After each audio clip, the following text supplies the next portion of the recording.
again, and welcome to the Saturated Industries podcast. I just realised we haven't been introducing ourselves. Yeah. I'm Danny. I'm Steve. And this week it is the Avengers. Or Avengers Assemble, depending. Was that a European thing? Or I don't know, it might have been the American thing. no, because I think it was European because here the Avengers is an existing thing. In Britain, okay.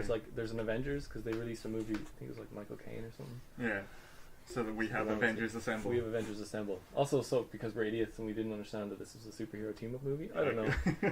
America's opinion of us. So, anyway, this is the movie that brings them all together, but it opens with the return of someone who's supposed to be dead. Who is Loki? Loki. Yep.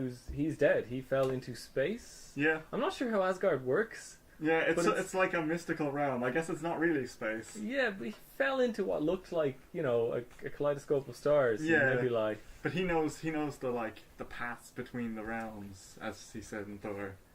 But then why? I mean, aside from the fact that apparently everyone's an idiot but Loki, why do they think he was dead? Why did they think by letting go? And he fell into like a thing, a swirly vortex. like a swirly vortex. Yeah. Like my question is, did Thanos rescue Loki? Possibly, yeah.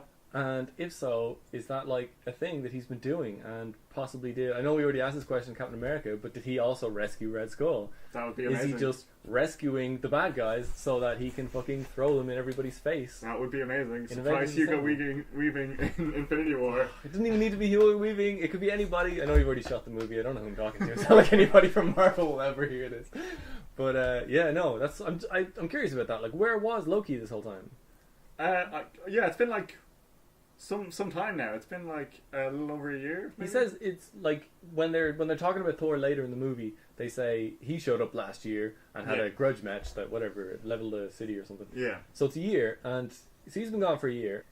He met Thanos somehow, and Thanos gave him the scepter, which we now know has the Mind Stone. Yeah. So like. But as of this film, I guess most people assumed it was somehow connected to the Tesseract. Yeah, because they're both blue. That makes sense. Yeah. But like.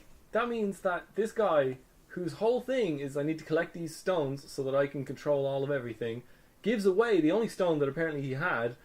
Unless he still has the Soul Stone, which we don't know anything about yet. Oh, right, okay. But yeah, so gave away one of his stones. Basically, he gambled 2 stones and got nothing. So he gave one of his stones to this dude whose resume was, I once tried to kind of overthrow my father, but really I was just trying to prove myself. Yeah, but actually it all blew up in my face. Yeah, this is like, I'm the rightful king of Asgard. No, you tried to coup and you failed. Yeah. Your mind is full of revisionist history. You tried to usurp Asgard. Also, you're a frost giant, and actually you were adopted, and it was out of pity, and we love you. Like, you're part of the family, Loki. Well, I mean, he was adopted semi out of pity and semi out of like this political maneuvering. Yeah. But it's like. Every member of his family is constantly telling him, like, it's cool. You are my brother. You are my son. Like, don't worry about it. Yeah. We don't look at you as... He's the only person who sees himself as an outsider. Everybody else is like, no, Loki, it's cool. And like, Thor, at least 3 times in this movie, gives him an out. That's all Thor is there to do. It's like, come home, brother. We want you to come home. Yeah, like, it's cool. Don't worry about it. Come home. We thought you were dead. Yeah. I'm coming to bring you back home. Yeah, that's why I came here. Just give me the fucking cube and I'll take you home. And he's like, no. So that's another question. He's like, no, it's too late. I've gone too far. And he seems like afraid. Like he's afraid of Thanos. Like Thanos is going to do something if he doesn't comply. So like, sort of, yeah. I got the reading that he wasn't like afraid of Thanos. Well, maybe he's afraid of Thanos, but at the very least, doesn't like that he's working with him, and like is using Thanos to get the power that he wants. Yeah, but the power that he wants, like, does he? I don't think he really wants. Like, I don't think he really realizes what ruling all of Earth. Yeah, like it doesn't seem. It doesn't seem like he actually wants that power. It seems like he is attacking that planet that Thor likes, Like this will hurt Thor, and then he's like, Thor showed up. Oh shit, Like, Like he doesn't really know his real motivations. Like, oh, if I do this, Thor will show up, and then something will happen. So anyway, that's our villain, who everybody fell in love with because he's handsome and says funny things. He's a good villain in this movie. He is, yeah. No, he challenges everybody in like meaningful ways because if there's one thing Joss Whedon can do, it's write a big bad. But yeah, so the movie opens with him warping in. Through the Tesseract. And Nick Fury's a maniac. Like, he's just out of his mind. He's like fair enough, he's constantly risking his own life, but he's also putting a lot of other people in jeopardy on a near constant basis. Yeah, but everybody, for some reason, he's like the inspiring leader that everybody's fully devoted to. Yeah, so much so that they will disobey the Shadow Council later and follow Fury. Right, even though nearly everything he says is like a lie, fatalistic, nihilistic, and a lie, like cynical bullshit. Like he's literally hasn't. There's so many different like. It's so compartmentalized. Like so many people don't even know what's going on in Shield. Yeah. And in fact, we know now because we're at the end of Phase 3. Like we know what's actually going on in Shield. There's not Shield at all. So like Nick Fury, the kind of inspiring leader of this supposed vanguard of all that is good and holy on Earth, is actually just presiding over a rotten kingdom of filth. Like it's just he's literally the head of Hydra and he didn't even know. But yeah, more importantly, he's just. The movie sort of just speeds over it because, like, oh my god, he's so cool and he wears an eye patch. Yeah. But, like, for example, he gets a helicopter pilot killed. Like, he's like, they're chasing, like, he knows he doesn't stand a chance against Loki, but he's firing his tiny pistol at him anyway, and then Loki blows the helicopter out of the sky, and at the last minute, Nick bails, and the helicopter smashes into the ground. So that guy's dead, and Nick's fine, and then he calls on his radio and he's like, alright, now we're going to war. It's like... Yeah, I mean, it is a potential world-ending device, so I guess it is a dire situation. I know the stakes are high, but I understand what you mean. I just feel like Nick doesn't, like you said, everybody sort of falls in line. Like Nick is the guy. Nick is the, we're gonna fight and die for him, but he doesn't seem to give a shit about any of them. That's true. Also, he picked up the Tesseract. He just picked it up with his hand. Yeah. Well, he was wearing a glove, but so was Red Skull. Why wasn't Fury teleported to the other end of space? That's a good point. And also, even if he wasn't teleported, like even if that was an intended thing, like that's like if wherever he is, like Thanos can sense the stone. Like he teleported wherever was holding it, so he didn't want to teleport Nick. Even still, as soon as Red Skull picked it up, it burned his glove off, almost instantaneously. There was with Fury, there was a bit of sizzling. Like you heard it, and there was a little bit of smoke, and he went sort of like shook his hand afterwards, but nothing as dramatic as against Red Skull. I have a question about this as well, like sort of a continuity question. Because at the end of Thor, we see that Loki is sort of controlling Selvig. He's telling him what to say about the Tesseract. Right, in the mirror. Well, in the post-credit scene. Yeah. And then here, Loki shows up. Presumably, he's set up this whole situation so Selvig has created the portal for him to be able to show up. Why does he need to use the Mind Stone on Selvig? I think it's probably a case of Selvig would have done this anyway, right? Oh, and Loki was just nudging him? Yeah, in the same way that Loki seems to start to kind of use the scepter. Once he gets aboard the helicarrier, he uses the scepter to just amplify everybody.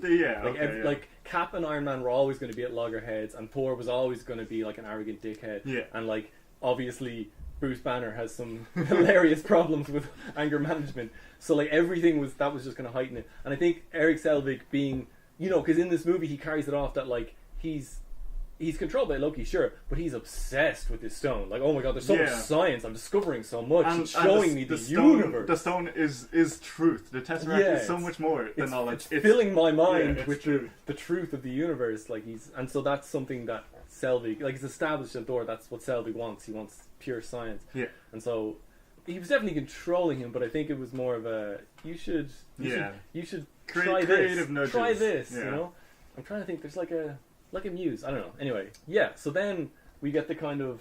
Is this the first... No, this isn't the first Black Widow, but this is the first time I guess we see Black Widow in her own element. Yeah, right? Doing what Black Widow does normally. Yeah, so this is... We get a kind of an introduction, I guess, to the others. Yeah. Like everybody else in the team. And so Black Widow gets her, like, phenomenal... Yeah. This is a great, like, setup as well for later in the film with the interrogation scene with Loki. Yeah. It's a perfect, like, again, perfect mirror. It was like, this idiot's giving me everything. He's like, I'm not giving her anything. I'm not giving her everything. Yeah, and then Coulson just being phenomenally intimidating over the phone. Over the phone. He's like, here's your address. There's an F-22 on its way. Give her the phone or you're dead. Okay. And also it sets up the link between her and Barton, which I think this is the first time we've ever... Yeah. Like, that's the first time that link has ever been established. Also the last time, kind of. Like, but after this movie, she kind of becomes Cap's best friend. Cap's best friend, and then the love interest for Banner, obviously. For Banner, yeah. But like, in this... they set them up to be the human duo. Yeah. Like I know Iron Man's still pretty much human and Cap is still pretty much human, but they're sort of the human, the token like we're here too, the guys. regular guys. Yeah. And the guys who like later in the movie are the ones who have to have a conversation with each other about just how bananas this situation is this getting. Is magic and monsters and things we've never been trained for. Exactly. Yeah, so that's so we get her introduction, which is just phenomenal. Like, it's a great action shot. She dominates them in both ways. Like she basically completely outsmarts a room full of men who think they have her dead to rights. Yeah. And then completely out fights them all as well. While tied to a chair. While using tied to a chair to her advantage. Yeah. And then we get the other introduction, which is kind of more important, I suppose, of Hulk. Yes, well, the reintroduction. Yeah, the reintroduction of Hulk. The Ruffalo Hulk. For the start of the first couple scenes with Ruffalo, I tried to imagine what it would have been like if Edward Norton was playing this role. And I was like, this is a bit weird. I could see, Ruffalo is Hulk to me now. But coming into it, I was like, what would Edward Norton look like in this scene? And it was very strange. Yeah, it's weird because this is sort of an established thing for Hulk insofar as like he's always in a weird place. He's always like at the end of the Ang Lee's Hulk, Eric Bana is like in South America or somewhere, like helping freedom fighters or whatever, and at the start of the Edward Norton one, he's again in South America. So and this one, it looks like kind of India, maybe Pakistan. He said it later in the film, but I can't remember exactly. Calcutta. Calcutta. It was Calcutta. Yeah. And so this thing of like, and on the TV show, I don't think he really left the States that much, but he was always in like out of the way places. Yeah. He made a point of never densely populated areas. Well, Calcutta, but anyway. Yeah. But also more importantly, he's always in a place full of disenfranchised people, like impoverished people, people he can help. Yeah. Even though he's not a medical doctor, is he? I don't know. But he always seems to be doing helping people in that. I imagine it's his doctorate, but definitely something to do with biology. Didn't he have like 7 doctorates or something? Probably he's got all of that. Yeah, so he's probably a medical doctor as well. Okay, so he's or at the very least knows more than most doctors in the area. But anyway, the point is, it sets him up to like Bruce Banner's an altruist, and even back when before he became the Hulk, his work on creating the Hulk was altruistic. Yeah, he thought it was for something else. Not super soldier serum. Yeah, he wasn't told. Yeah, exactly. He thought it was for like radiation therapy for people or something. Something to reverse the effects of radiation poisoning or something. So like, hit me with gamma. Yeah, gamma rays must work differently in the Marvel universe because that is not what gamma rays do. Yeah, well, it's gamma rays plus whatever he injected himself with, which was not Erskine's formula, but something close to it. Yeah. But yeah, so. Then, and this is sort of the reason why we had the Black Widow introduction is because they're going to be paired now. Like she's been tasked with bringing him in. Yeah. And his first line in English is like, "What do you get yourself into this time, Banner?" You know, establishing that he is Bruce Banner for the audience and everything like that. I think he said he should have got paid up front. Oh yeah. But yeah, it's like.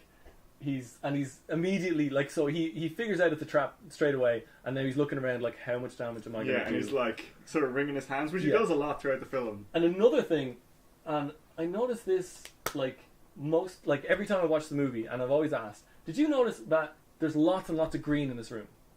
I did not on first watching it. No, it's it's like a weird sort of smattering of like. A very particular like gamma green, like Hulk green, like a neon green, and it's subtle, but it's just in different places in the room. It's splashed in such a way as if there was an explosion of green in here, right? I did not notice that. I know, and it's so subtle, but it puts you in like Black Widow's mindset. I feel like that she's like surrounded by danger, even though he's just this guy, right? Like this really unassuming guy right in front of her. Yeah, I really like this scene. I really like how like the joke he plays, and Widow's like. Terrified. She's like pulls a gun. Oh shit! Like she like tears are in her eyes. Like holy fuck!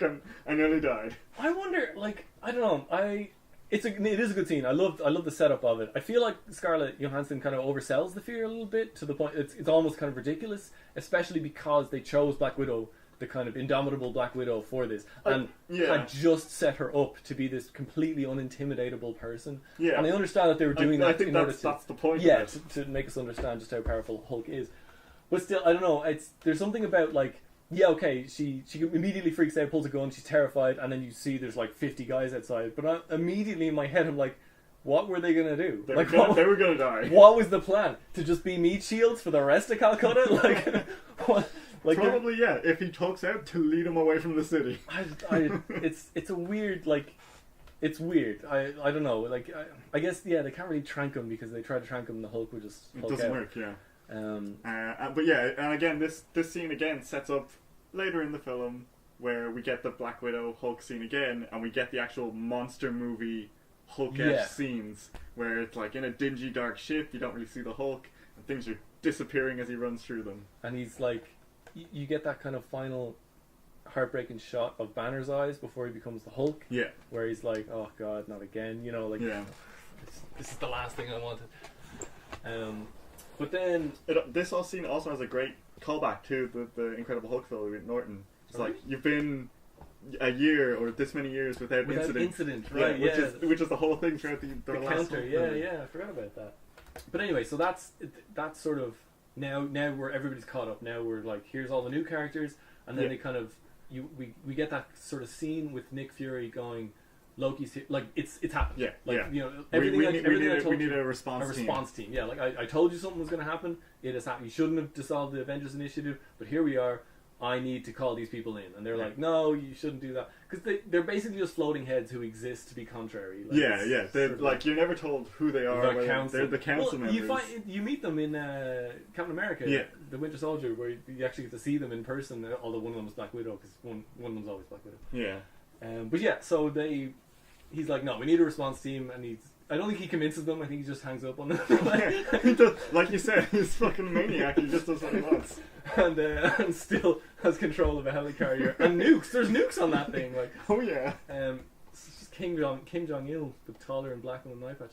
Yeah. He's so he goes, and his first port of call is Captain America. Like, yeah. He needs a soldier. I think he says something along those lines. Yeah. We're gonna fight a war. We need a soldier. Yeah. And he's very manipulative in his recruitment process. But that's Fury. Nick Fury's superpower is knife twisting. He shows up to Captain America's place, and this is actually so we see Captain America first, and he's like punching the hell out of a punching bag. Yeah, punches across the room. And it's like kind of the first time you see Cap on tilts on screen. Like, he's not like he's in control, fully in control. And he's obviously doing this on purpose. Like, he's got a whole line of punching bags. Yeah, and he knows because he's like 10 times the strength of a normal person, he's got to punch 10 times the punching bag. But as we're doing it, he gets like flashbacks of war. It's all explosions. It's all like kinetic things that happen to him, and it's like kind of like PTSD. Yeah. And he probably doesn't know what it is because he's from the 40s. Yeah, so it's like shell shock or nostalgia or whatever they used to call it.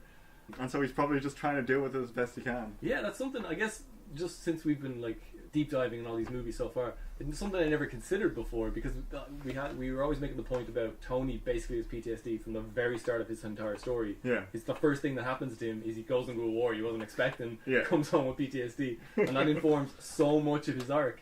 It never even occurred to me that Cap, who is sort of the polar opposite of Tony, is in fact has the same thing. Dealing with the same thing, but I guess kind of in a more healthy way. Yeah, a very different way. Very different, yeah. It's his own way. Yeah. Like he's maintaining control a lot better than Tony ever did. Yeah. But yeah, and Nick Fury twists the knife, and let's get back in the world, or save the world. Yeah, and he's like, there's an information packet back at your apartment. Like, he already knows the Cap is going to say yes. Yeah. Because he's fucking Nick Fury. And then the next one is... Next we see is Coulson recruiting... Yeah, recruiting. Oh, sorry, yeah, because... So, Black Widow was... For some reason, the split was Black Widow has to go for the Hulk. Yeah. And Coulson gets to go for Tony. Yeah. Who, like, Tony hates Coulson. Yeah. And the Hulk has never met Black Widow. But anyway, so we see Tony and Pepper. Yeah. The great. Most, amazing. Just like... The perfect couple. Yeah. The perfect grown-up, like, mature couple. They, like, squabble and they fight, and he's, like, obviously a man-child. It's like flirty banter. Yeah. Like, they're always... And he's like... He's always on notice, you know what I mean? Like, he's always putting his foot in it. Yeah, he's always, like, slightly antagonizing. But it's an understood thing between them at this point. That that's just Tony, you know? Yeah. And Pepper sort of has found a way to... I don't know, play it. Yeah. Play it, you know? So, like, she seems to enjoy it. Yeah. She's like loosened up a lot and just sort of accepted that, life is more fun when you just go along with Tony's Yeah, mania. like we mentioned in the other Iron Man films, Robert Downey Jr. seems to give scenes he's in more charisma. Yeah. Like, all the characters in the scene, even Coulson, seem to have more charisma because Robert Downey Jr. was there. And even, because they have that thing where she stands up and she's immediately like, Phil! It's like, his first name is Agent. Yeah.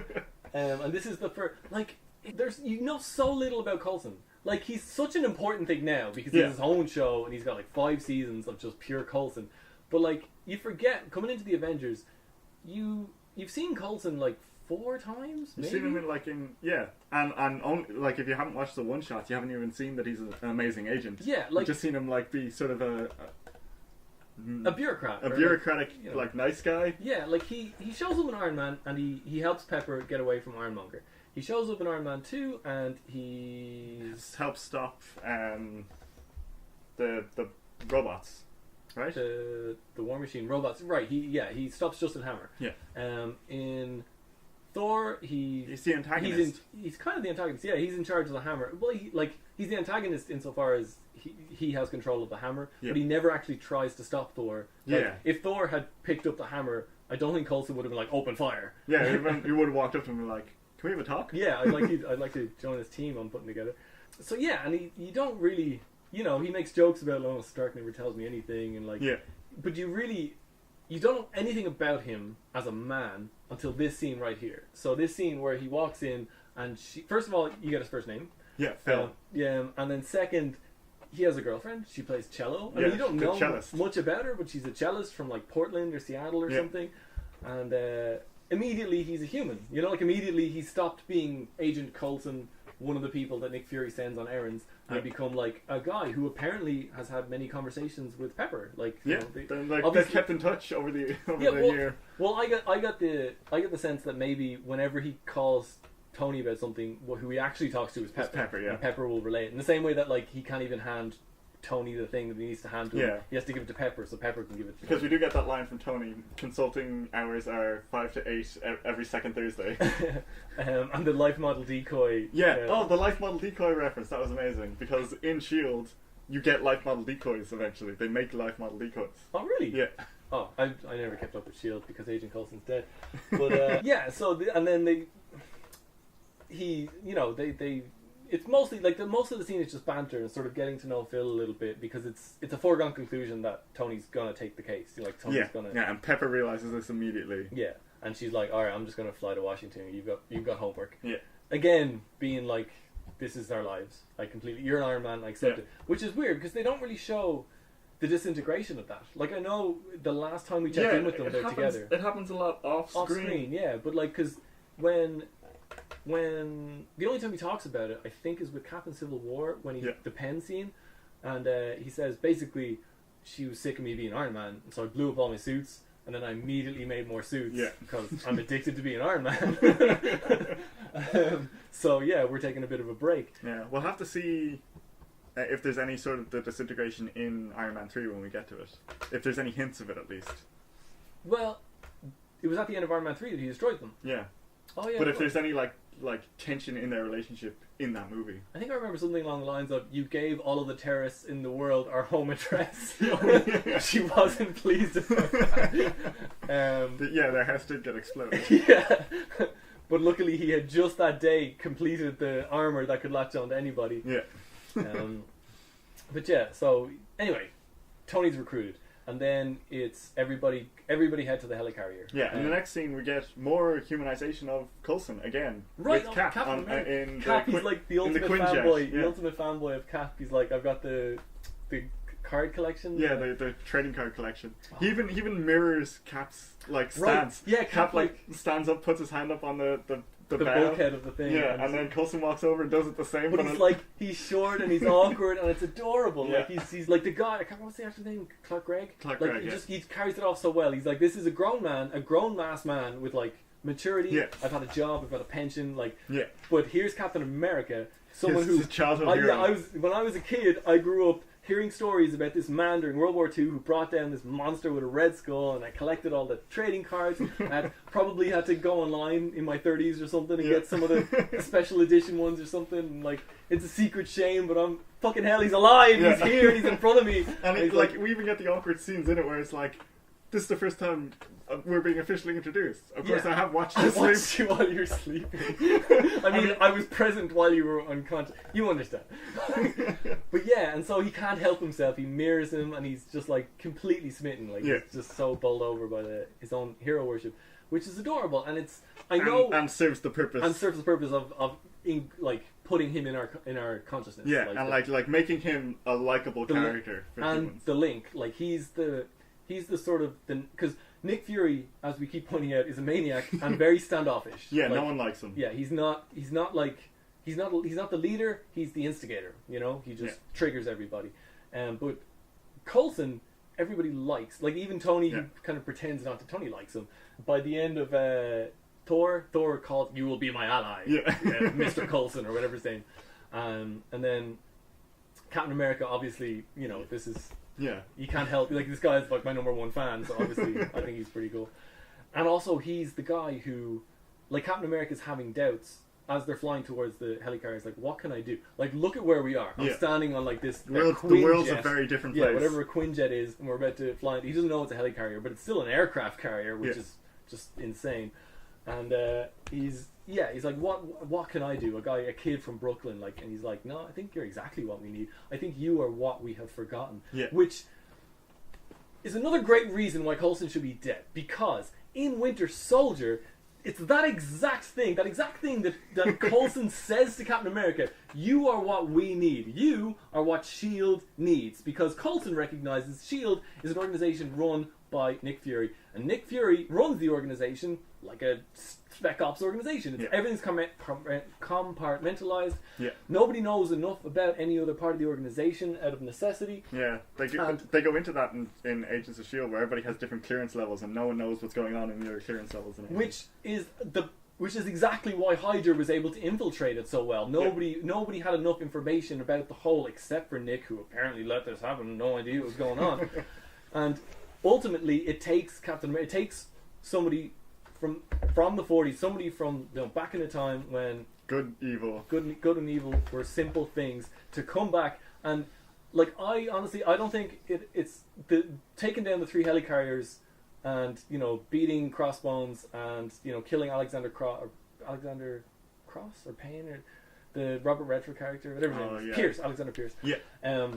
No, that's all irrelevant. What wins the battle is Captain America, upon infiltrating the base in the first place, instead of just going to it, like getting to work, takes a fucking PA, gets on it and says, listen, inspires everybody. I know there are bad guys here, and I know you're afraid, but you gotta do the right thing. Yeah. You gotta do the right thing. Time to step up.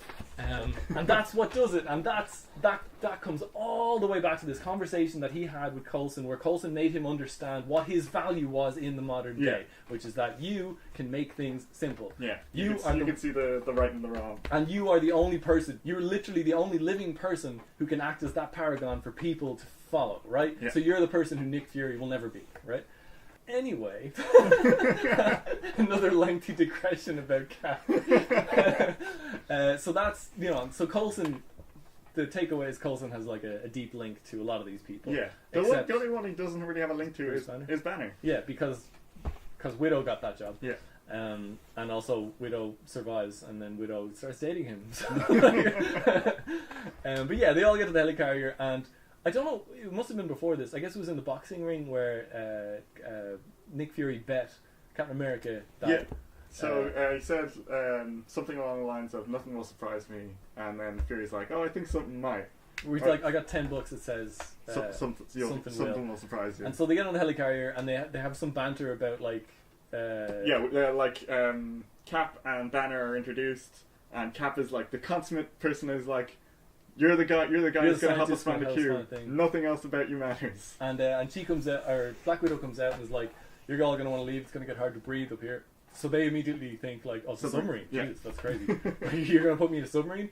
And but no, it's a helicarrier. And so when Cap then goes into the bridge or whatever and sees Nick Fury, he immediately gives him $10. Yeah, and it's not even remarked upon. Yeah. He just gives him $10. Just gives him $10. only Captain America, only Steve Rogers would do that. Like, everybody makes those bets. Everybody does that all the time. Like, Yeah. I bet you that this will happen, or you'll think this. Nobody's ever supposed to pay that. Yeah, but Steve does. Like, only Steve Rogers would actually, like, pay up on a bet like that. Oh, Yeah, he's Fury even like looks at it for a second and is like, oh yeah. oh yeah, I made that bet. Oh, I'm smart. I'm gonna get myself a flop. But yeah, also we kind of glossed over it, but fucking helicarrier, like it's nothing now because Yeah. we've seen 3 of these things get taken out in 10 minutes. Yeah. But But like, the original helicarrier. oh my god, It was when that like- first took off, Yeah. like, because I had no idea what was gonna happen. I was just as shocked as Cap because coming up to all these movies, I remember I watched the teaser that was at the end of Captain America. Yeah. But I tried my best not for all of them, for the ones I cared about, to not watch the trailers. Yeah. So I had no idea that there was a helicarrier that flew. Right. I knew about helicarriers from like TV shows, from like the cartoons and things like that. I knew about Shield vaguely, and I knew Shield had a helicarrier. But seeing it on the big screen was amazing. Like the engines come up out of the water. Oh, it was And there's so- like the turbines are as big as 4 houses. Like they're just ridiculous. it's an amazing scene. And then it somehow has these crazy cameras underneath that make it invisible. The retroreflective panels. Retroreflective panels. Yeah. They're super effective. Yeah. Not that it was like it never came in handy. Like they were only attacked once, and it was by someone who knew where they were anyway. Yeah. But yeah, I guess. I guess it's just so that the general public doesn't know there's a flying helicarrier. That's true. Especially since there's such a liability to be over a city in case one of those props fail. Yeah. Yeah, if 2 of those engines fail, they fall right out of the sky. But yeah, and then we get the kind of coming together of the team on the bridge. Like, not the coming together, but they're all in the same room for the first time. Yeah, not everyone, because Stark Oh, right, isn't right, here. Oh no, wait. It's just Banner and Steve, and then they like, here's what we like. We need to track the gamma signature, and Fury sets Banner to work. Right, yeah, no, And I they, jumped like, way ahead of use myself. all of the spectrometers on Right, the right. planet, put them on the roofs, and we'll like make a net of like detectors, and we'll narrow it down to where they are. Which they do, and they basically immediately find Loki. Well, yeah, they're Well, also they find the using iridium. every web camera, like freely accessible web camera, and probably They find his face and they Stuttgart. find his face because Loki is making a scene. Yeah, on purpose. Yeah, on purpose. So So that that Barton Barton can, can steal the iridium. and Loki is loving it. Like he Oh yeah, he really loves. Like he is enjoying the terror in the people. like he as he's gouging the guy's eye out or whatever that thing does. yeah, or scans it or something. like, It sounds like it's gouging. It's got like twirly sharp bits, but whatever. He jams this thing in someone's eye, and he like looks up, and he's just drinking the fear in the room. Like everybody's like screaming and running all different directions. He's like, Yeah. oh my god. And he's dressed impeccably. Yeah. With his like cane staff and a scarf, like the green scarf with just the hints of green and the gold. Yeah, it's just well, it's basically just the accents of the costume he's Yeah. about to transform into. But it's just a human suit. Oh, Yeah. it was amazing. And then he does transform into it, and immediately kind of like he like runs away with himself. Yeah. Like loses the run of himself. Yeah. Like he immediately Grandstanding showmanship. just makes 4 of himself to pen everybody in. And he's like, get on your knees. Kneel. Kneel. Slams down the staff. And oh my god, it's just such a like. I wonder, did Joss Whedon write this or did he just direct it? I don't know. And like, I imagine he had input into the script. like, it's just such a like. It's just so well written. The fact that it took place in Stuttgart, right? Yeah. So like Cap shows up, and first some random old German man stands up. Yeah, and is like, and it's like, no, we won't kneel to men like you. nope. And then Loki's like, There there's are no men like me. There are always men like you.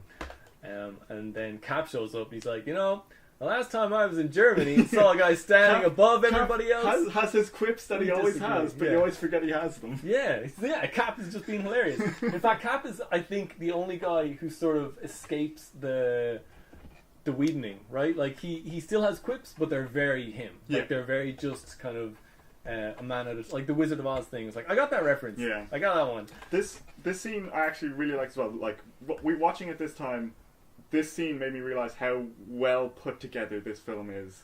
You have Loki like infiltrating the place wearing a suit. You have like a shot of the band playing some classical music, and then that classical music carries over Yeah. the rest of the scene, and it just shows everybody getting ready. and it just cuts through different scenes, and I was like, this is really well put together. Sorry, whenever music Continues over. Whenever music is either in the scene and then becomes the scene, or was the scene and then becomes in the scene, or it's one or the others. But yeah, no, they use this scene in particular is like it's timed, like the kind of the swell of the strings comes right as he smacks the guy in the head. Yeah. And then like the build of fear is the build of the arpeggio. Yeah, it's real. It's cool. And then like him and Cap are like having a fight. And yeah, they square off, and Cap is no match for him. Yeah, apparently Asgardians are really, really strong. He's not an Asgardian. He's Frost Giant. Oh yeah, he's a Frost Giant. He's not Midgard. Jotunheim. Jotunheim. He's a Jotunheim. Yeah, he's a Jotun. He's a Jotun. But I guess they're also basically apparently everybody but us. Yeah. Is just a superhero in these universes. I want to go to the universe where people think humans are insanely strong. Like right? we could get a limb cut off and still be alive. Yeah. I want to go to like the land of the ants or something. You're like, oh my god, he's a giant. But yeah, so they square off. They're having a fight, and Black Widow's trying to help, but it's a little too hectic. There's too many people. And then her comm gets taken over. And the music shoot the thrill. Did you miss me? Like, oh, Iron Man always has the best entrances. Yeah. Like, so we skipped over his entrance in this movie, which was back right before Coulson shows up to recruit him, which was that he was finishing the arc reactor for Stark Tower, which is basically going to run Stark Tower for a year off the grid. And that's actually important later because there's a callback to it. Like Banner points out a callback to it. For all of mankind. Yeah, but that's something I just want to point out. Iron Man gets the best intros in all of his movies and all of everybody else's movies. Iron Man always arrives the best. Yeah. So like in all of his movies, it always starts with him either like inventing something, like getting an award for something, or presenting an award. Like he gives all that money to the MIT students, or he launches Stark Expo. Yeah. Like it's always him being a fucking rock star. And then in other people's movies, it's him coming to save the day as a rock star. As a rock star. Like, and it's not like the other heroes also save the day sometimes, but Iron Man always gets the coolest intros. Yeah. And in this one, he just flies in, blasts Loki, pulls out all the guns, and is like, make a move. Yeah. Make a move. Oh, reindeer games. Reindeer games because he's got the antlers.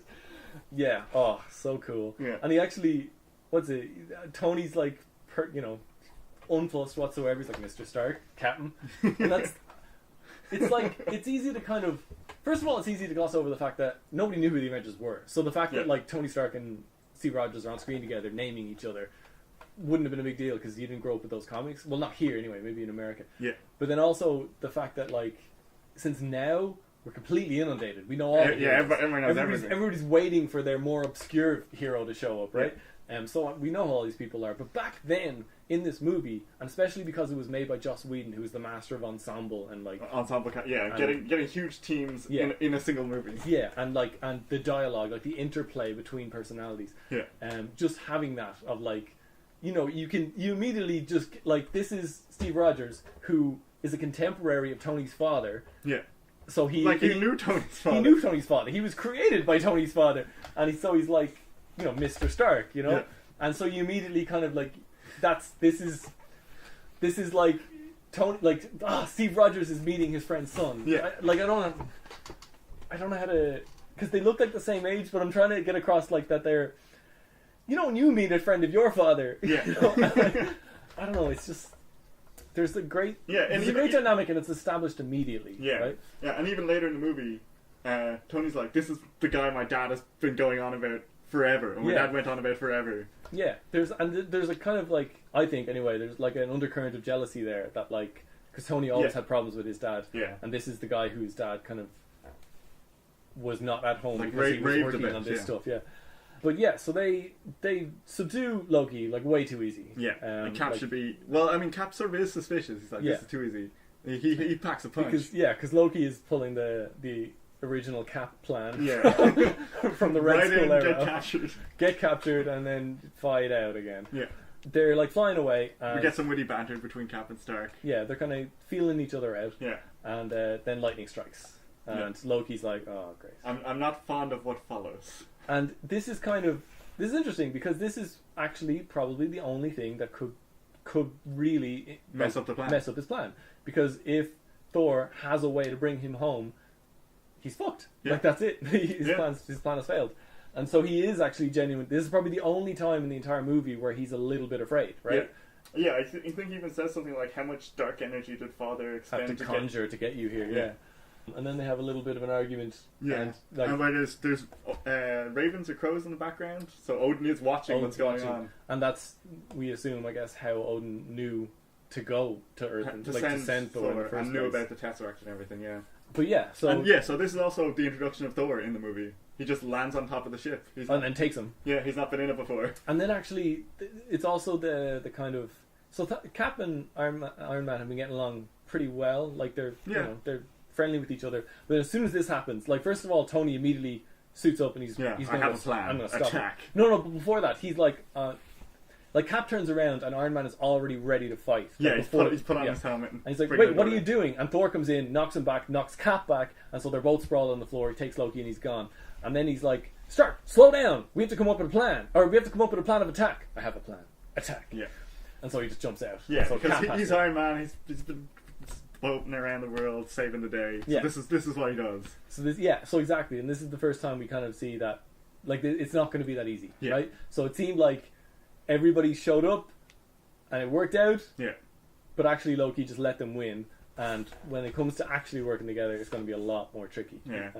And here we get the great fight scene. Yeah, awesome fight scene. So another thing about Whedon that like it doesn't turn up as much in the Age of Ultron, and a lot of other directors sort of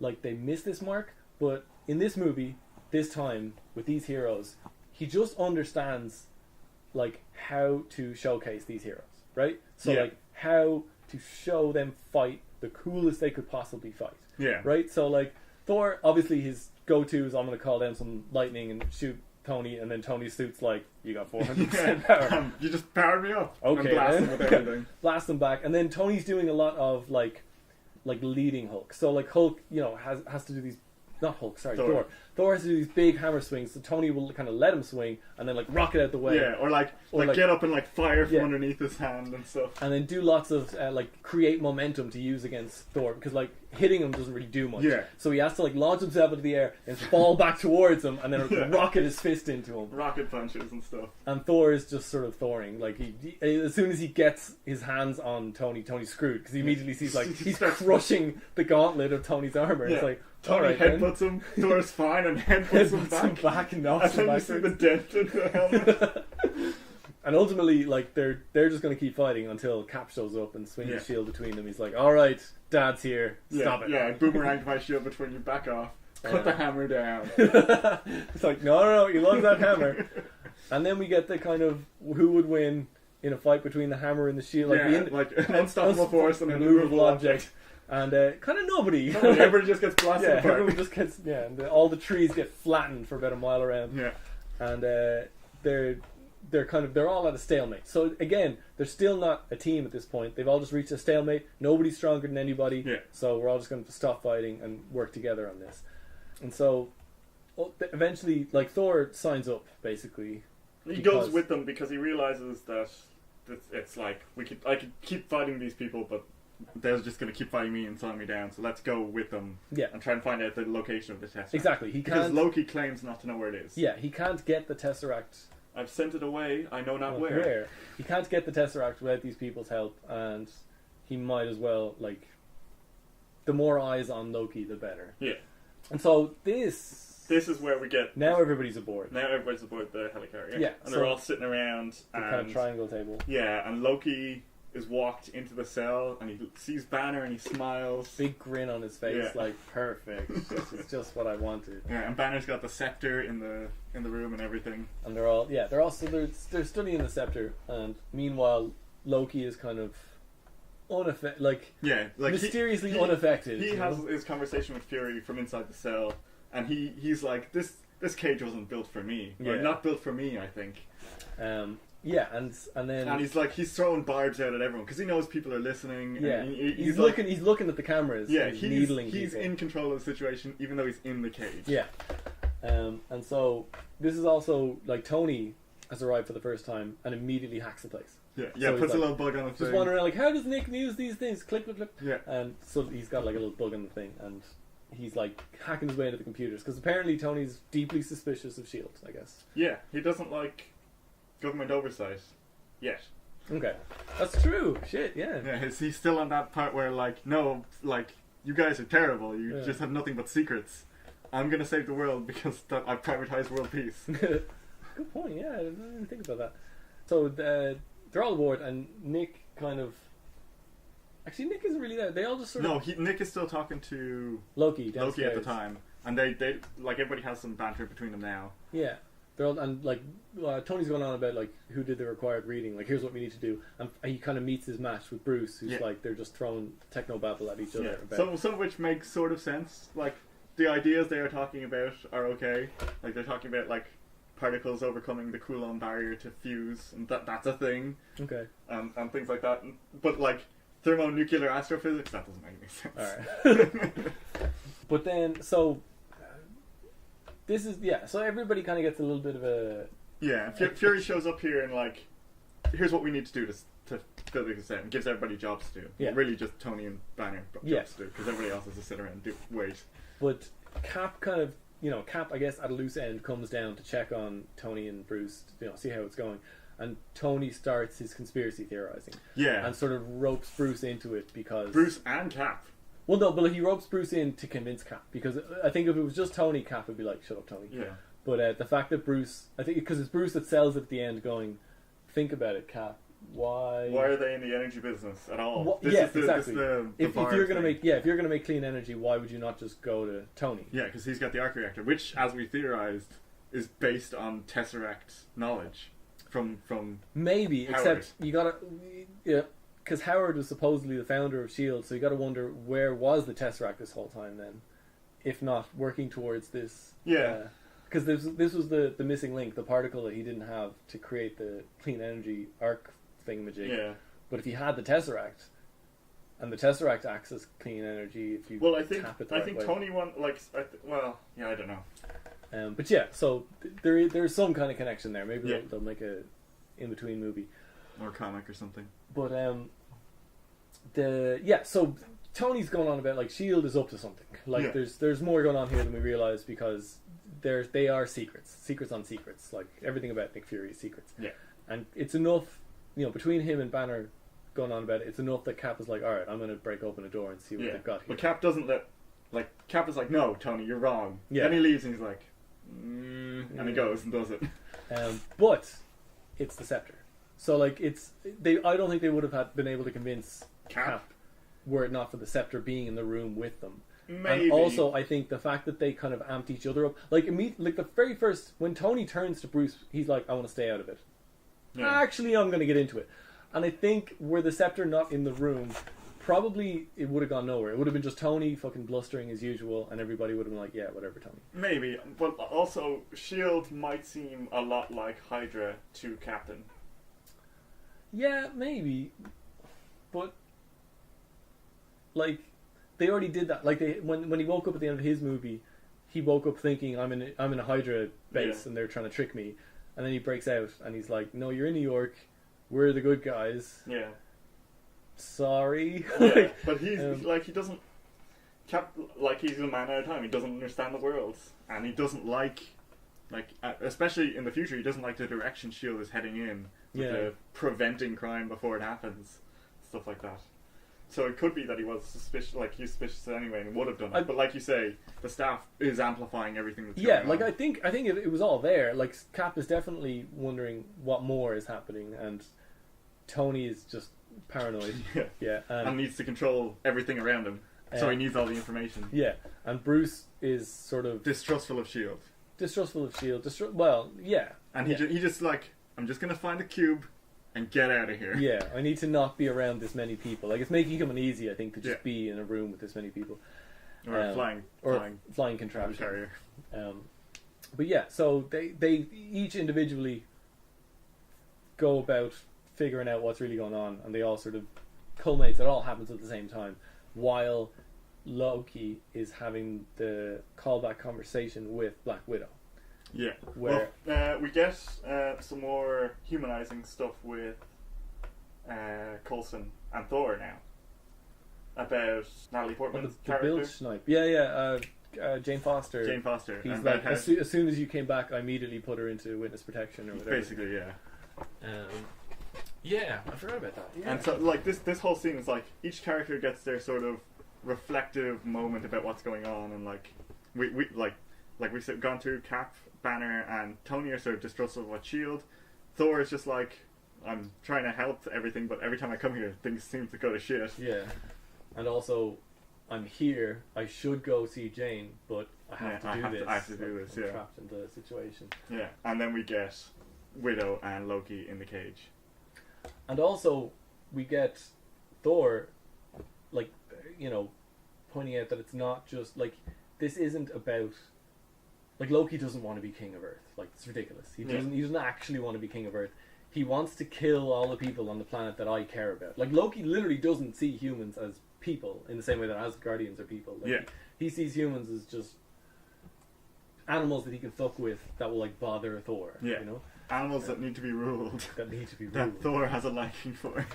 And so Thor kind of points out to everybody that, like, it's whatever he says, like, that he's just going to rule everybody. No, he just wants to hurt everybody so that I will be hurt. Yeah. Which means that you can't stop him. You can't sate him. Like, you can't fix this. Yeah, you know? there's no negotiating with him. But so, since there's no negotiating with him, they send Black Widow. Yeah. And she sits down and goes on about having read in her ledger, and he points out that, like, at first I thought he was, like, had mind control powers, or, like, could read her mind. Yeah. But then it turns out that it's Barton. Barton told him everything about the team her. and about her. And about her killing children, apparently, at some point. Yeah, lots of crazy stuff, and her, like, owing her life to Barton, basically. And then, like, he gets all amped up and calling her a mewling quim. Yeah, and again, it's an amazing scene. Yeah. Like, she's, like acting terrified. Yeah. And then you get You're a monster! his reflection in the glass as he walks over, in, like, the Dutch angle and everything. It's really well shot. Yeah.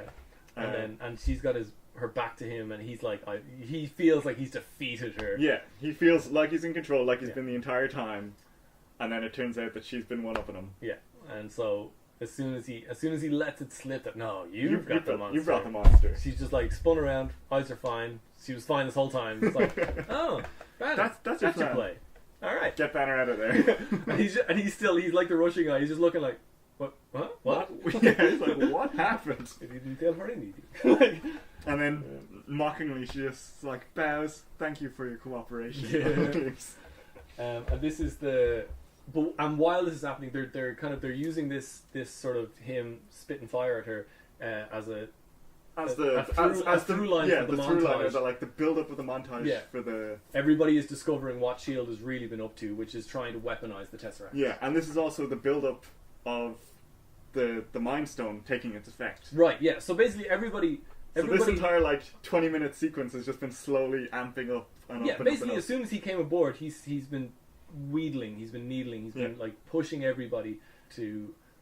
Just basically, all he's really here to do is to get everybody so amped up that somebody sets Bruce off. Yeah. So they're gonna fight each other. Everybody gets drawn to the room where the scepter is. Yeah. And everybody starts, and it's, oh my god, it's shot so well. Yeah. They start having this argument where it flows so perfectly. Everybody's from person arguing to with person. each other. Yeah, everybody's just throwing pieces of like dialogue at everybody else. But as the camera just sort of very naturalistically moves around the room, each person comes into prominence and gets their line, and then sort of fades back in the next person, and it just sort of moves so well. Yeah, and at the same time, it does a kind of full circle of the room, and then turns upside down, and you finally realise that the scepter is doing it. The scepter is twisting everybody, and that's when like Bruce finally speaks up, and everybody's turning. Suddenly, everybody's kind of a little bit. This is a scene where Bruce is like, I got real low. I tried to pull a bullet in my head. Another like I was going to say that for when he actually has his moment at the end where he I'm always angry, but like they just gloss over this. Like he didn't have suicidal thoughts. He didn't attempt suicide. He committed suicide. He shot himself in the mouth. He followed through. Like he shot himself. So Bruce Banner is not just suicidal. He committed suicide, and everybody's like, yeah, whatever. Like it's like, all right, let's just Like the thing is, Tony's in therapy in the third one, or at least, he's in therapy with Bruce. Like that's another thing. The whole narration of Iron Man 3, it comes across like he's talking to a therapist when really he's talking to Bruce, who's fallen asleep at some point. Yeah, he's not that kind of doctor. Yeah, not that kind of doctor. And I'd forgotten about that. Yeah, but like, this is a guy who, okay, yeah, he's been through some crazy shit. And at the end of this movie, like, he almost sacrifices his life by throwing a nuclear bomb through a space hole. Like, I can understand how he could have an existential crisis.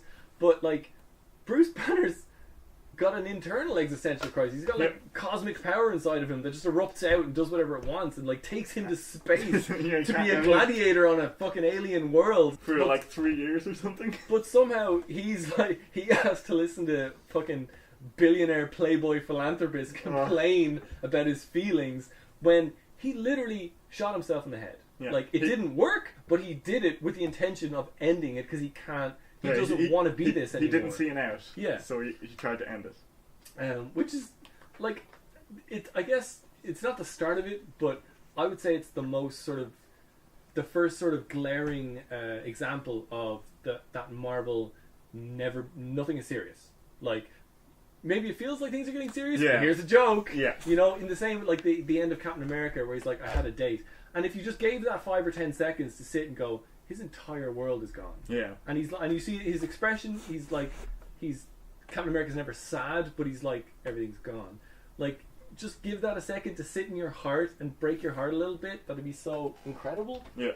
But they don't. It immediately, the music swells. They have to, and like, balance it with a joke or a quip or something. Yeah, like the music swell, and then like the kind of patriotic index cards come up, and you're like, oh, it's almost like a punchline then. Like, oh, I had a date. Isn't that funny? No, that's really bleak and depressing. Oh my god, what a tragedy. Yeah. And it's the same thing here. Like, he shot himself in the head, guys. Like, this man standing in front of you, who, yeah, okay, you've got bigger things, you don't want him to turn into a Hulk, and you need to... and he just, like, as he was saying that, he picks up the scepter. Like, I understand you need to de-escalate the situation, but then maybe afterwards someone needs to talk to him aside and just be like, I didn't realize it was that bad, you know? And I don't understand, like, I understand that these are big summer tentpole blockbuster movies. Yeah. But, like, it's like I was saying about, was it Thor? It was one of the movies anyway, that as things get more galactic, get more cosmic, it's going to we need to ground them more. Yeah, it's going to become more and more important that we actually feel the emotions of these people, that they mean something, that they matter. And this would have been, this is where you lay those anchors, right? Yeah. Like, this is where you put them, is in these establishing stories. Is like, since Hulk didn't, I'm going to say he didn't get his establishing story. I'm going to just write off the Edward Norton stuff, because none of it seems to really matter. Yeah. In terms of this Hulk. Yeah, you have like 1 or 2 callbacks, but that's it. Yeah, and he never mentions Betty Ross. Nope. And I know William Hurt comes back, but he's not there. And yeah, like basically, there's no real connection between him and his origin story. So I would say this is his origin story. Like, this is the Ruffalo Hulk origin story. Yeah. And his origin story is prefaced by, I shot myself in the head and I couldn't. I can't die. I can't escape. Yeah. You know, I'm trapped in my own body with this thing that just does whatever it wants whenever it feels like it. Which is horrifying, you know, it's really bleak, and it's just gone. Like, he says it and it's gone. And I understand that there's so much going on. Like, it's easy. When I first saw the movie, it didn't even register. It didn't click with me at all. Like, there's just, and especially because of the way, like, how fluid the conversation is and the way everybody's tossing dialogue around. It just flows together. Yeah. Like, I can understand how you just, the pace would just continue. But Jesus, that's such a wasted opportunity. Like, I don't understand why you would throw that. Like, if you're going to put the line in there, why you would then just not ever mention it again. again. Just leave it, you know. Yeah, never actually deal with that fact. Yeah, I did really like this scene as well when he does pick up the staff, because he picks it up out of frame. Yeah. So, like, you can see him leaning backwards, but it looks like he's just sort of. If you know he's picking up the staff, you can see him do it. Yeah. But if you don't, it's just like, it looks like he's moving on camera. And then you see everybody takes a step back. Everybody suddenly gets serious. Yeah, and then Fury Nick and Black Widow immediately take the thing off their guns. The safety thing off their guns. You're like, what's going on? And they're like, put down the staff banner. Yeah. And when it cuts back to him, he's so tiny. Yeah. Like, I don't know if it's forced perspective where Mark Ruffalo is just short, but like, he's I think it's maybe a bit of both, and the fact that he's wearing really baggy clothes. Yeah. So, well, he has to.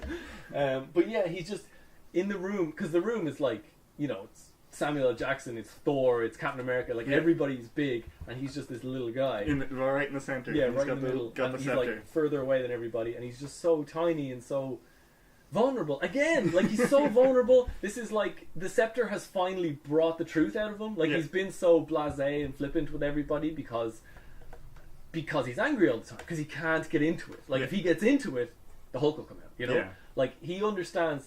And at the end of the movie, like I think his kind of arc in this movie is self-acceptance to a degree, because the only way that he's ever gonna find peace with the Hulk is if he accepts the fact that the Hulk is part of me. Like it's part of me, and the fact that I'm angry all the time might not even be related to the Hulk. Like the Hulk is just something that can take advantage of that. Yeah. But me as a man, Bruce Banner, I have problems with anger. Yeah. And I need to accept. Yeah. It's besides the fact that he's a rage monster, like he turns into a giant green rage monster. He is also just an angry person. Yeah, like he just has this deep reservoir of anger that at the world. Yeah, and it's like I'm not even sure he could go to therapy, because therapy might cause the Hulk to come out. So he is like this eternally trapped and tragic figure. But again, they just don't. Like so many of our heroes. Like so many of our heroes, there's so much tragedy here that they just don't. They don't give time to. They don't. Like, they don't give the room to breathe. Yeah. They give you glimpses and then it's gone. Yeah, and it's always, it's never just gone. It's always like, and here's the next thing. You know, like straight away. It's like, gone and don't think about it. It's like, brushed over. Yeah. Here's another funny quip, which I don't know what their plan is, I guess, for after Infinity War. But if they're gonna make more movies, I think they're gonna have to stop doing that. They're gonna have to commit. They're gonna have to accept the fact have some proper serious because like the tones. The hook for all of the good Marvel TV shows, so not Agents of S.H.I.E.L.D. So like the hook in Jessica Jones is that she is like a sexual assault survivor, like, and she's deeply scarred. Oh yeah. And everything about what she does in the story is connected to that somehow. Yeah. And so as you're going through that with her, you feel it. You feel everything. Like you understand why things mean so much to her because you have that context. Yeah. Because it's relatable. Yeah, exactly. And the same in Daredevil. In fact, Daredevil is a perfect example of the Hulk problem, where he just has this endless supply of anger. Like he's just angry, and he doesn't want to accept it. Like he wants to believe that he's this righteous vigilante, but in reality, he really likes hurting people. Yeah, he gets off on the anger. Yeah, on the physicality, on the power, and just beating people. Like he just has this anger, and expressing it in this this literally diabolical sense, this ludicrous way, is actually the only thing that gives him release. Yeah. And that's something, and that's why in the end of the story, even though they kind of push him and the girl from True Blood, who becomes a reporter, red hair. Yeah, I know. I can't remember her name. the actress name is Deborah Ann Wool, but anyway, her name is but her character, like they seem to be. It's coming to, like, it seems like Daredevil 1 and 2, it's building towards them ending up together. Like, he'll find redemption and she'll end up with him.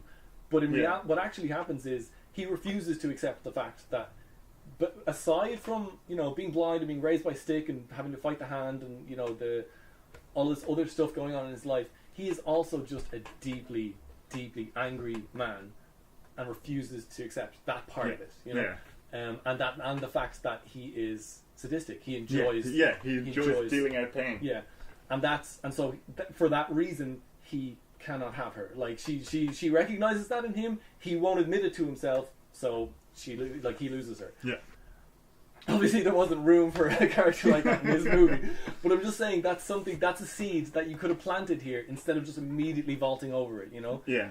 But we got to stop talking about this. It's been like 20 minutes. And we gotta deal with digression better, because we have the opposite problem to the Marvel movies now. We gotta dive in too deep. Spend too long talking about these things. But yeah, so we also get a great thing here between Cap and Iron Man, where they're like, put on a suit. Yeah. We'll go a few rounds. Yeah. Put on a suit. I dare you. And then, like, at the end of the scene, when they've shaken the effects off of the scepter, Cap's like, put on a suit. It's like, yeah, put it on. I'm gonna put on a suit. Yeah, so but like Loki's plan works. It works better than any villain's plan has ever worked. Yeah, so far, yeah. It's essentially the Joker's plan from The Dark Knight, where he gets himself captured, tricks everybody into running around in circles, blows something up, and he wins. And this is the first time that the Avengers fight, right? So like the Avengers fight evil. Well, I mean, they're still... Here's, like, Captain America and Tony are trying to repair the engine, and they fight a few people, but that's it really. Thor is fighting the Hulk, and Black Widow's running away from the Hulk. And Hawkeye's against them. And Hawkeye's against them. So and then we get the Black Widow Hawkeye fight. It's just okay. This is the first time the Avengers fight in general. Yeah. In the same vicinity as each other, and God, they don't do so well. Nope, they do not. He like. Well, yeah. The first thing, like, Cap's putting on, or Stark's putting on the suit, and we get the Banner and Black Widow falling through a glass window or a glass floor or something. Widow's ankle is trapped, and we get the body horror of the Hulk transformation. And it's shot sort of like a monster movie, and it's kind of like meant to be scary. Yeah. And we get that, like you mentioned earlier, that like last shot of Bruce's eyes in the Hulk's face, and then he turns into the Hulk, and we get the fear from Widow as she's like, there is literally nothing I can do in this situation except for run. And she's trapped. And she's trapped at the start, and so she starts running. And the Hulk is just brutal. Yeah. He just runs through the ship like it's not there. Yeah, he just tears everything apart. Which makes you wonder, like, what is all this stuff for? Does this matter? Is this important? Yeah, and when we get the Hulk roar, we get a shot of Loki, and he looks up and smiles like, yes, everything's going according to plan. Perfect. And, so this, like, total liability of a helicarrier. If they lose one more turbine, they're going to drop and kill everyone. Yeah, so they've lost one of 4, and if we lose another one, they're going to fall out of the sky. They need more turbines or something. Or repulsor engines. So yeah, it's cool. Like, so in this one, I guess Cap and Iron Man work well together when they play to their strengths. So as long as Cap doesn't try to tell Iron Man what to do, at least here, because later on, Stark even says, "Cap, call the shots." Yeah. No, later on, Cap sort of after the galvanizing speech. Yeah, well, the galvanizing knife twisting speech. Yeah. Well, no, they have that speech. That's another example. So okay, sorry, we'll get to that. Basically, everybody fights for their life in this thing. Cap is doing his best to stay near the lever that he has to pull in order to get Iron Man out. And when he picks up that gun, he doesn't like guns. Yeah. He says it in his film. He doesn't like guns, and when he picks up the gun, he doesn't even his fire. He's properly suppressive firing. Yeah. Not aiming at someone, just trying to keep them from shooting back at him. Yeah. So he's just trying to hold his position, and he actually does get pulled back, and he's hanging off the thing, and it's a lot like Bucky's scene where he's hanging off a broken piece of something. Yeah. And Iron Man is just Iron Manning the problem. He's like, I gotta pure science. Fix this engine. Yeah, I'm just gonna fix this. And then Black Widow doesn't get away from Hulk, but gets saved by Thor. Yeah, and we get the first Thor v Hulk fight. Yeah, which is like I didn't realize how mirroring it is of the Hulk fight in the Thor movie, where they actually they go up against each other like fisticuffs without any weapons, and Thor can hold his own against the Hulk. And then Thor gets a hammer, and it's just over basically. Yeah. I loved the scene though. So Thor throws the hammer at Hulk, and Hulk catches it, but then it pulls him back, yeah. And then he tries to pick it up, and his feet dig into the deck. Yeah, he's lifting so hard he's pulling himself through the floor, which is an interesting thing because the hammer's on a moving ship. The ship's not being stopped by the hammer. Oh yeah. Elevator goes up. Yeah. Elevator's not worthy. And then it turns out, so basically it's chaos. Like, they're trying to fix this thing. Thor's fighting Hulk. Widow's down, and the human people are trapped on the bridge. Yeah, and we get to see how competent Maria Hill is. Yeah, a scary, competent shield agent, and as using extras as body shields as she dives away from grenades. Yeah, I love it. She yells grenade, grabs a guy, turns him to the grenade, and then she gets launched over the rail, and he's just dead up there. And then Coulson's gone to the armory because the Cap and Iron Man are busy doing this. Thor and Hulk are busy doing that. Good shield agents are trapped on the bridge, and there's just more Hydras keep coming at them, and even Nick Fury's like, what are they doing? Yeah, they're not going to get through that door. Yeah. And then basically it turns out Barton fires a hacking arrow. A USB arrow. Let's be fair, it's a fancy USB arrow. A USB arrow into their hacking slot. Yeah. And lets Loki go. And turns off the engines. And turns off one of the other engines. Yeah. Basically increasing the chaos. and giving them enough time to get to Loki and get him off the ship. But the only person who's doing his job as usual is Phil Coulson, who has gone to the armory anticipating a move like this, gotten the best gun they have, which is the gun that looks like the Destroyer. It looks like the Destroyer. Yeah, it like heats up the same way the Destroyer heats up. And he's like, I'm not sure what it does. And he intercepts. So like Loki tricks Thor as usual. You're ever not going to fall for that. The illusions, but the double illusion actually. But is it? So does Loki? I mean, maybe he can turn himself invisible with illusions. Or can he teleport or something? I don't think he can teleport, but maybe he's like standing here, leaves an illusion behind, turns himself invisible, and like creeps around. Okay. That's my headcanon of what happens. Okay, I've never really understood how his powers work because especially in this scene. So I understand he obviously had already left the cell. Yeah, and heard the door opening and was like just hid somewhere and put a thing of himself in the cell so that Thor would get trapped. But that means that I thought that the person operating the controls was him. Yeah, because he's physically touching the controls. He flips up the switch. Yeah, so. I don't know, like you said, and then we get the double bluff when Coulson comes in. Is like no, that's what I mean. So I'm trying to understand how exactly do his powers work because I thought he prepared ahead of time for Thor, but then got caught on the back foot by Coulson. But he didn't. I think he did get caught, but I think he can just like leave the impression of him there and turn himself invisible with illusions. All right, so Coulson, the only guy doing his job as usual, shows up, intercepts Loki, hasn't... He's step away, please. Yeah, hasn't been right. Yeah, so polite. Step away, please. I don't even know what this does. I want to find out. Yeah. And then gets fucking stabbed in the back. So yeah, Coulson gets stabbed in the back by Loki's trickery. Yeah, and he's dead forever. And that's the end of him. Forever. In the MCU, he's gone. Definitely not brought... No longer exists. Definitely not brought back by Kree technology. No, he's not at all. There's no such place as Tahiti, actually.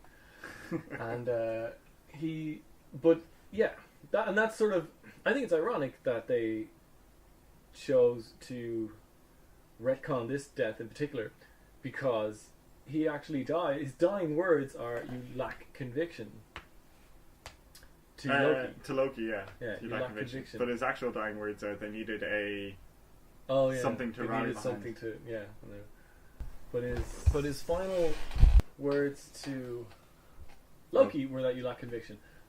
I think that's an indictment of the MCU itself. It lacks conviction. It lacks conviction because you wanted to kill this guy. Like they so clearly did this on purpose. Like they set him up. They made him a friend of everyone. Yeah, exactly. He's the human that everybody can relate to, and who he's our surrogate. Like he's the guy who interacts with these heroes on our behalf in the way that we would, you know. Yeah. And then he gets killed. Like he gets killed trying to be one of them. Yeah. Like he tries to step up, he tries to do the right thing, gets stabbed in the back for his effort. And I don't think they should have brought him back. Like I think that shows the lack of conviction because I understand that he became an incredibly valuable commodity. Like he was such a beloved character, even if it was only just like on the strength of this movie, kind of. Yeah, like, it was just this movie. But it was he ingratiated himself through this movie, through his like just competency and relatability, and like he's just an endearing guy. Yeah. Like Clark Gregg is just a likable dude. So I understand financially why they brought him back, but it shows a lack of conviction. Like your storytelling. It's a superhero movie. They always bring people back, which is the problem with superhero movies. And that's another thing. Like they say that a lot of the old guard are gonna be like all their contracts are up. Like all their contracts are just to the end of Infinity War, and so they're expecting that a lot of the first class are going to be stepping away now, especially since like more than half of them are kind of like 40s 50s at this point. And I hope they do. Like I hope they really do. So there's an end to their stories. Yeah, like their arcs complete, and it would be like I don't know how, because like I've seen the cast photo. Like Infinity War is going to be a sprawling mess at best. Like that's sort of there's so much. I don't understand how any director would be able to. I think at one point I heard the figure like there's going to be like 60 characters or 60 superheroes or something. I don't understand how any of those characters are going to have a satisfying arc of any kind. But that said, if this movie behaves as the final act of everything that's come before, that could work. Like Infinity War could work and we'll find out because that's what this whole podcast is about. We're watching all the movies, everything up to Infinity then we're War. going to watch Infinity War. So we'll see. Like, and that's another case of like if they have the conviction to bring these heroes to the natural end of their arc, and then tie it off. You know, just say goodbye. No matter how much money they could make you in the future, like. You control movies. Like, you're owned by Disney. You now own 60% or 70% of all media. Yeah, you own all media. So, like, no matter what, we're going to be watching a movie you made. Like, just trust us. But yeah, so Coulson's dead. And they have a kind of... And it's announced throughout the ship, Coulson's dead. Yeah. And so... Because everybody on the ship loved him, apparently. Yeah. And there's a sort of like in a kind of slow motion montage of everybody realizing they're all in different locations. As we get the Coulson death scene as well, we get the Tony starting up the engine scene, which is again foreshadowing for the end of the movie because Cap's like, you go in there, you'll die because the engine will spin up, and Tony's like, no, you just pull down that lever, it'll be fine. But Cap's not there to pull down the lever at the start, so Tony's like starting up the engine. And then the engine gets away from him, and he's going to get shredded in it unless Cap can get the engine down. And Cap does; he slows the engine down. But it's foreshadowing for like the end of the movie, because Cap has been like, "You're never the guy to make the play to lay down on the wire, to lay down on the wire, to do the sacrifice." And this is the like first foreshadowing of that for Tony.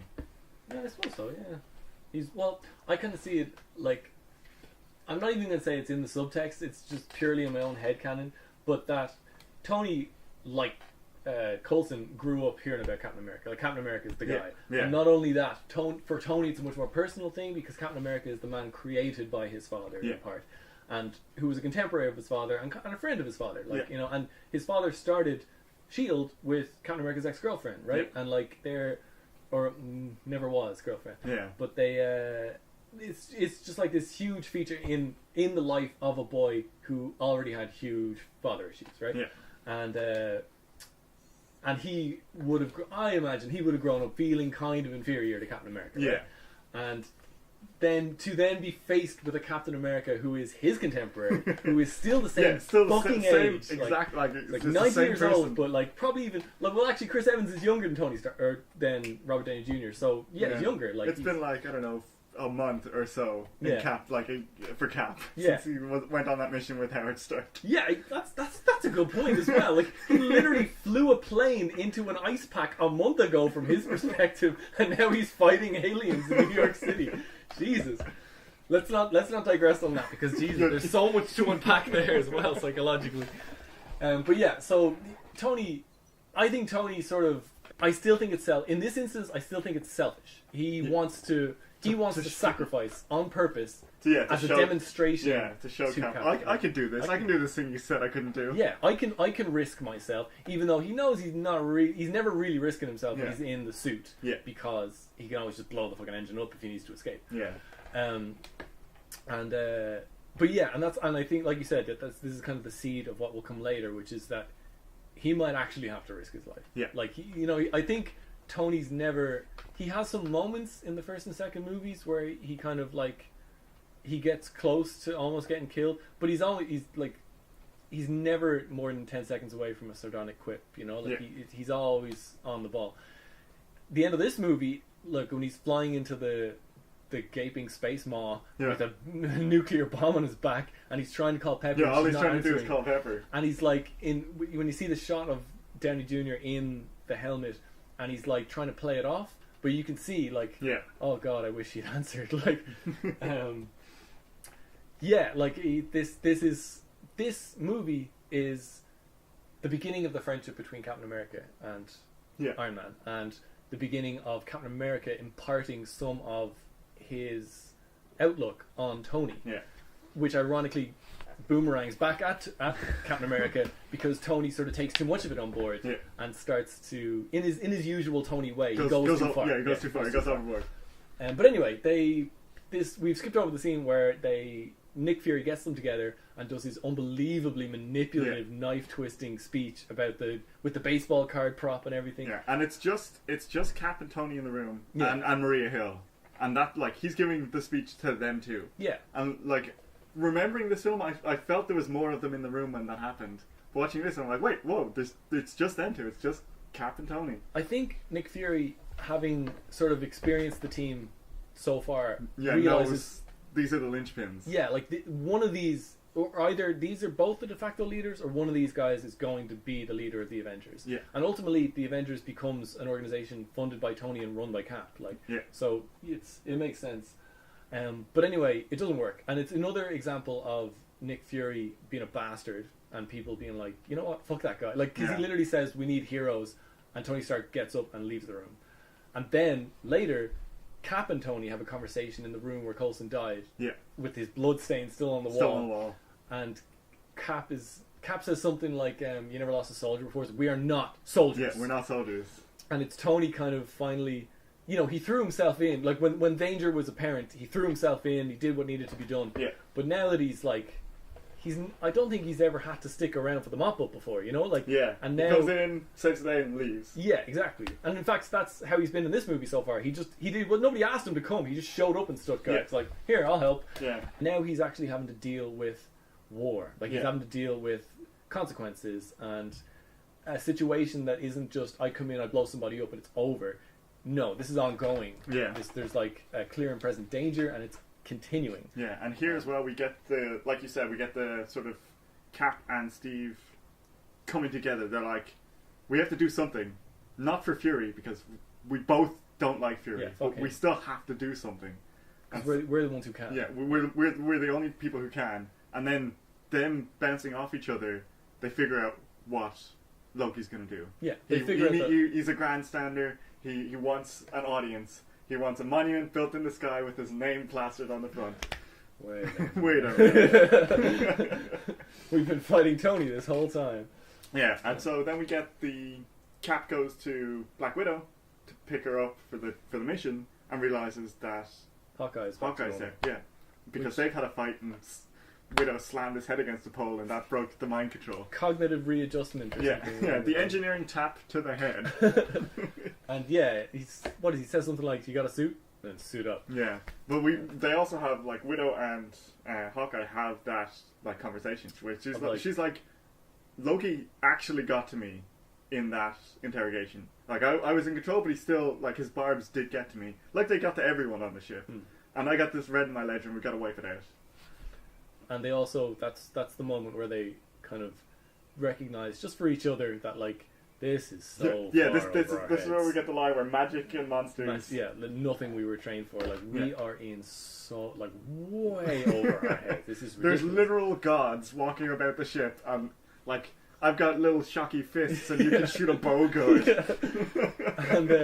And like Barton carries it off with his usual kind of grim determination. But she's actually she kind of Black Widow goes from, when you first meet her in Iron Man 2, she's like complete like there's nothing, no expression whatsoever. She's an assassin, she's a murderer. But by the end of this movie, like she's emoting. I don't know, like I don't know how else to put it. Like we see her at vulnerable parts in this movie that we haven't seen before. Like after the Hulk scene, she's like shook. Like she's sitting there in a ball, like hugging her own legs, and the only thing that shakes her out is the message that Barton's on board, and she's like, takes a second, composes herself, like, okay, I've got to go deal with this. Yeah, but like later in the fight when she's like, I gotta get up to the tower or something, and she's like, and I can catch a ride. I can catch a ride. Are you sure? It's like, it'll be fun. Yeah. Really not sure at all. Or like just any of the scenes of her and Barton fighting on the ground, and she's just not handling it super well. Yeah. Like this is a lot. But anyway, they kind of have that moment of just recognizing for the record that like this is this could be it for us. Like we're gonna do what we can, but like this is way out of our depth. Yeah, and then they all suit up. Like they all kind of. I mean, most of them are already. They all get on the Quinjet except for Tony, and they all fly away. They all launch, and then Tony, because Tony always has to do things Tony's way, flies back. He needs to get a new suit. Well, he has to get a new suit. Okay, and so he flies back to his tower. Yeah, way ahead of them for some reason. Gets in his really elaborate disrobing machine that takes off the armor for him for the second time in this movie. Yeah, and offers to make Loki a drink. Yeah, has some banter with Loki. And seems to be kind of stalling, although if he's stalling for time for them to arrive in the Quinjet, I would argue he could have just arrived later. I think he's stalling for time to get the suit. But then again, he could have still just arrived later. Because, Yeah, I mean, he could have just phoned Jarvis ahead of time. And yeah. But yeah, but of course they basically it's just a setup so that Loki can throw him out a window and we can see that. And now like Loki's scepter doesn't work on him as well. Oh right, yeah. He tries to. So apparently you need to touch the person's actual heart. Yeah. Or like I mean, if he maybe went like 2 inches to the right and just didn't hit the arc reactor, maybe it would have worked. Maybe he just seems to get frustrated immediately and throw him out a window. Yeah. Like tries it twice. Tony makes a quip about like it makes a penis joke. Yeah, 1 in 5. Yeah. And and then we see like Tony's developed yet another new kind of the suit. Mark 8 because he's in the Mark 7, I think. Or is it the Mark 7? I think it was the Mark 7 was under construction. But yeah, it can attach to him in motion. Yeah, well, it's based off the bracelets he puts on. It scans for them, and that's how it figures out where he is in relation to it. Okay. So like every time they show us an Iron Man suit, it's got some new. Yeah, it keeps progressing and progressing and progressing. And so the suit comes on, he flies back up, he attacks Loki, and then but it's too late. Like Loki's Selvig's already created the portal on the roof, and it's self-sustaining because Jarvis has turned off the arc reactor, but it's too late because the Tesseract is energy. And so we get a really nice scene as well when the portal opens, where Tony's heads-up display goes from blue, it just swipes away and goes to like war mode. It's like right, army. Yeah, that's cool.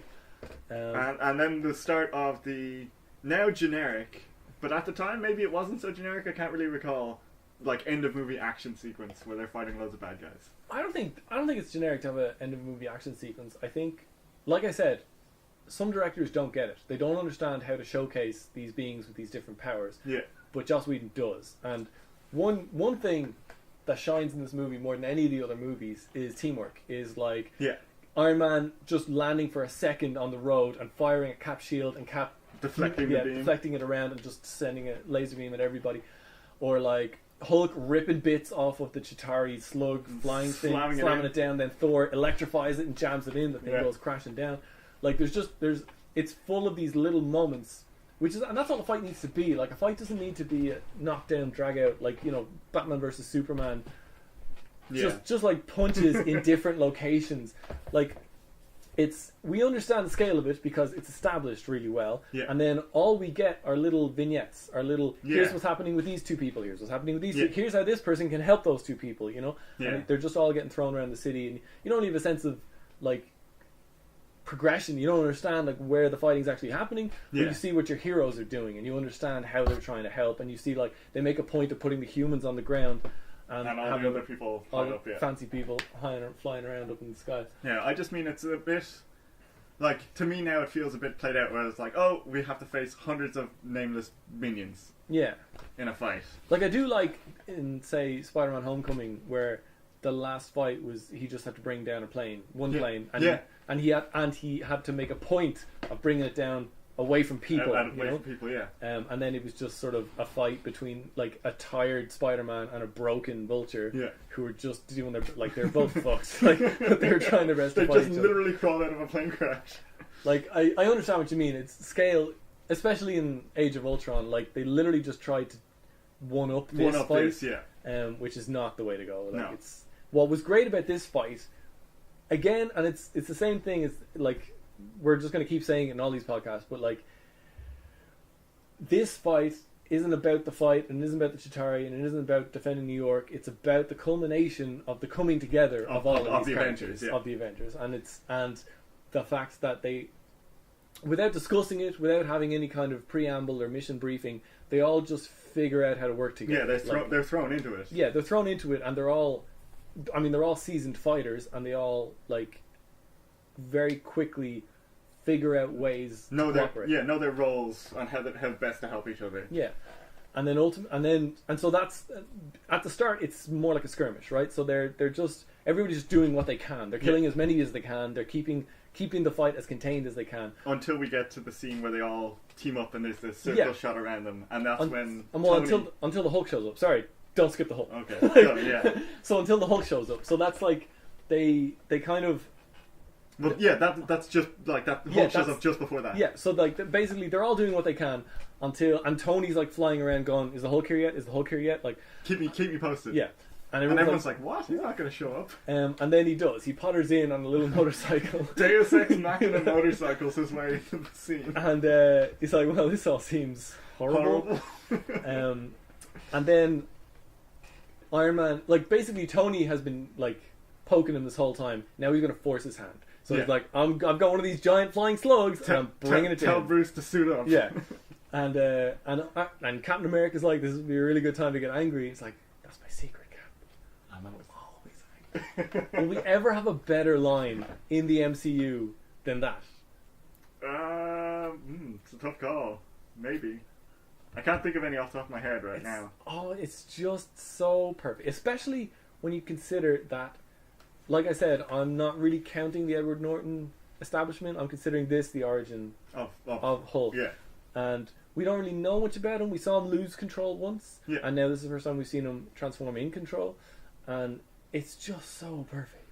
Because, as well, like we were talking about in the Hulk podcast, the Hulk is the anima. Like, the Hulk is the super ego. It's like, it's everything. Everything you want to do, but you hold yourself back from doing. Exactly. And he's like, I'm voluntarily letting go. And he does, and he's so calm. He's like, I'm always angry. Like, and it's also, but aside from all of that, it's also, he culminates his own arc because that's his self-acceptance. Yeah, like accepting that. Like, this entire time he's been sort of fighting it. He's been like, everybody's been like, how do you keep it under wraps? Yeah. And he's like, he knows how he's keeping it under wraps because he's basically like any angry person, like any one of, I would say, the majority of people these days in this unfair world we live in. Like, I know I have a lot of anger, and I know, like, a lot of the day you can literally just feel like you're white knuckling it. Yeah. And that's him. Like, he's that guy, you know, who's just all day, every day. If he was wearing that watch, it'd just be 199 the entire time. Yeah. And it's like, well, finally, 200. He's like an angry guy who's just all of what you don't understand is I'm in control all the time. Like, you don't get it. You think like this is I have to go and I have to meditate, or I have to I have to Edward Norton myself into like a stable state. No, I just hold myself in a stable state. Like everybody. Yeah. Like everybody all the time. Everybody expends most of their like psychic energy all day just keeping an even keel. And it's the same with him, and he's like, but now you need me to get angry, so I'm gonna get angry. Yeah. And he just punches it like a 2-mile-long space whale, and it like face plants right in front of him, and it's dead. And it's I had a problem with this scene watching it this time. It's like he punches it, so it starts flipping over because it's got a lot of momentum, and it's about to fall on all of our heroes. And then Tony shoots it with a missile, and then they should have just been showered with flaming space whale chunks. That's true. But they're heroes. Yeah. I mean, like, there is like a huge shower of something, and like Cap protects Widow. And I don't know where Hawkeye was, but everybody else could just take it. Yeah. But yeah, and then that's... Then we get the establishing shot of all the heroes together. Surrounded by Chitauri, and they're like, now they're actually having a face-off. Now it's no longer, we're just scrabbling and doing what we can. Yeah, now we're established. Yeah, we're a team, and Cap's in charge. And we get Tony even says, Cap, make the calls. And then Cap sends everyone out to do their best and be in the best positions, because he's a soldier, he knows how to fight a battle. Yeah. And so, he's a captain. Yeah, he is a captain. And so everything goes off again, and we get those little vignettes of everybody doing their things, like you mentioned earlier. And yeah, it's pretty good. We get some cool. We skipped over some cool things earlier, where Thor goes to Loki, and again just tries to like, brother, it's not too late. And Loki stabs him. I understand the like. It's affecting. It really is. Like, it works. And one of my favourite parts about the Thor movie was the conversation they have in the interrogation room, and their relationship in general feels very authentic. They do feel like brothers, even though they're clearly not of the same family. Like, but there's a deep love there. Like, Thor is a deeply loving person, and Loki can't admit it, but he desperately wants to be loved. Yeah. Like, he equates power with love. Yeah. Because it's less scary to seek power than to seek love. But like, he obviously wants his brother. Wants acceptance. Yeah, he wants to be accepted, and he just for some reason is completely deaf to all the acceptance his family is throwing at him. But whatever, he time and time again, and it's like it's already getting tired by the end of this movie. Like, and that's sort of, I think, where, like, for whatever about the dark elves and just boring bad guys and ridiculous science at the end of the Dark World. Yeah. Like, what really makes the Dark World suffer is that Loki betrays Thor Them like again. 3 times, Yeah. like in a row, Yeah. and Thor just keeps falling for it. Yeah, but And, we'll talk about that when we get to it. Yeah, okay, fine. But just this is the start of that where they're like, I just feel like they, again, the same with Coulson. They've accidentally struck gold with like Tom Hiddleston playing Loki here. Everybody Yeah. loves him. Everybody loves the character. Yeah. And they just keep milking that same thing. Yeah, Right? yeah, Instead of like exactly. expanding on Loki or giving him his own movie or like fleshing him out as a character more. No, he's just a guy who keeps betraying Thor, and it works because Chris Hemsworth's like a real endearing guy, and like you love him, like, and Yeah. you get why he wants to apologize or he wants to forgive his brother, and you would forgive your brother, like, but no, come on, Thor, cop on. But yeah, so they have their moment, and then Hawkeye gets to do something useful where he like, no, but I just love the moment of when Scarlett Johansson, but Black Widow gets launched up and she's like riding her way up to Yeah, Stark Tower. unlike the servitor-based Chitauri Yeah, she, like, sleds where she's stabbed into his back Just and is control- using him to control it. And she's being chased by Loki, and so she calls up Hawkeye to Hawkeye, help her. And he fires an arrow at Loki, who catches it, Yeah, it's and like- then like has this look back, like, "What were you?" Oh, And it's a it bomb. explodes. It's so funny. Yeah. But somehow impossibly also lands on Stark Tower. Yeah. Because I don't know, all roads lead to Stark. And then there's the scene where there's a bunch of Chitauri holding people hostage in a bank.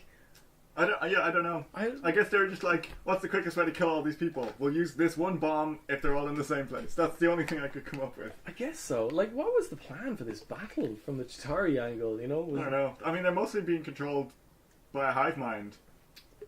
to just kill everything? I guess so. Okay.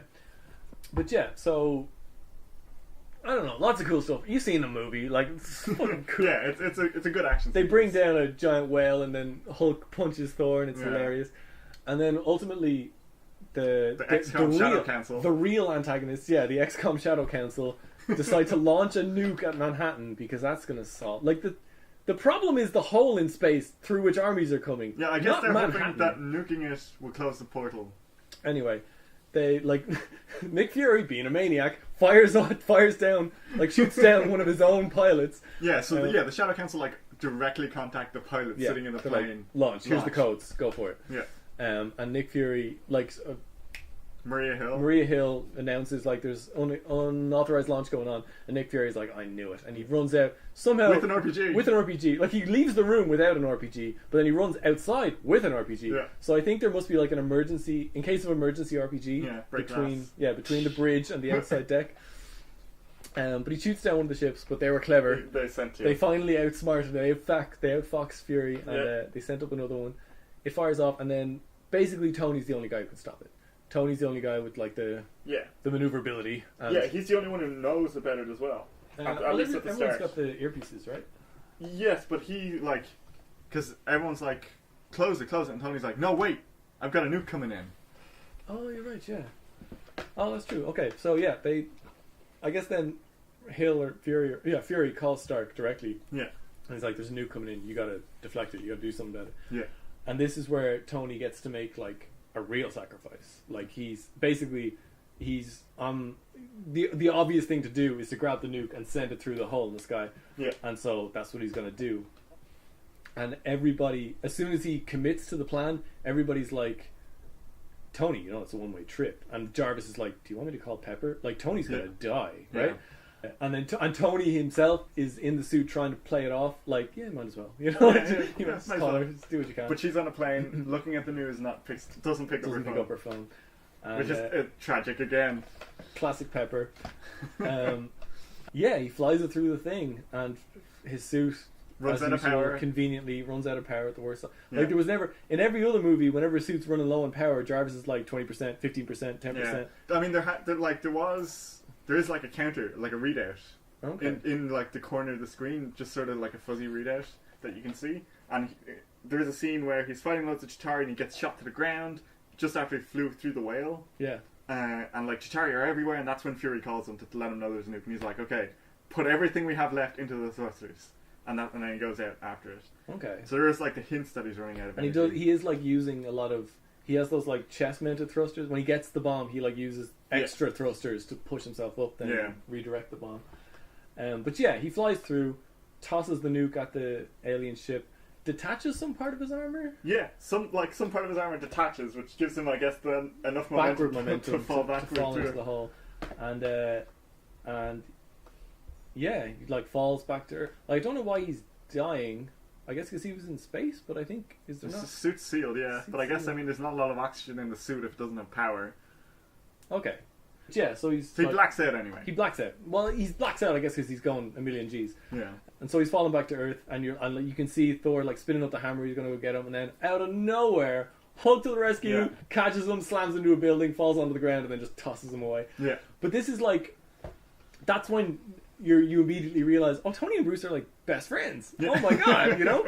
And throughout the movie, they were like kind of actually setting them up. Like Tony was, to a point, like needling him and trying to get there could be like a buddy cop show with them or something. Yeah, or a buddy scientist show, like Scientists at Large. And they do a lot. Like they set this up a lot, that like you should come work at Stark Towers. I have laboratories. Yeah, I've got top 10 floors. It's like Candyland. And you've got like, you seem to have like the Hulk thing under control now that we've seen it, you know. Yeah.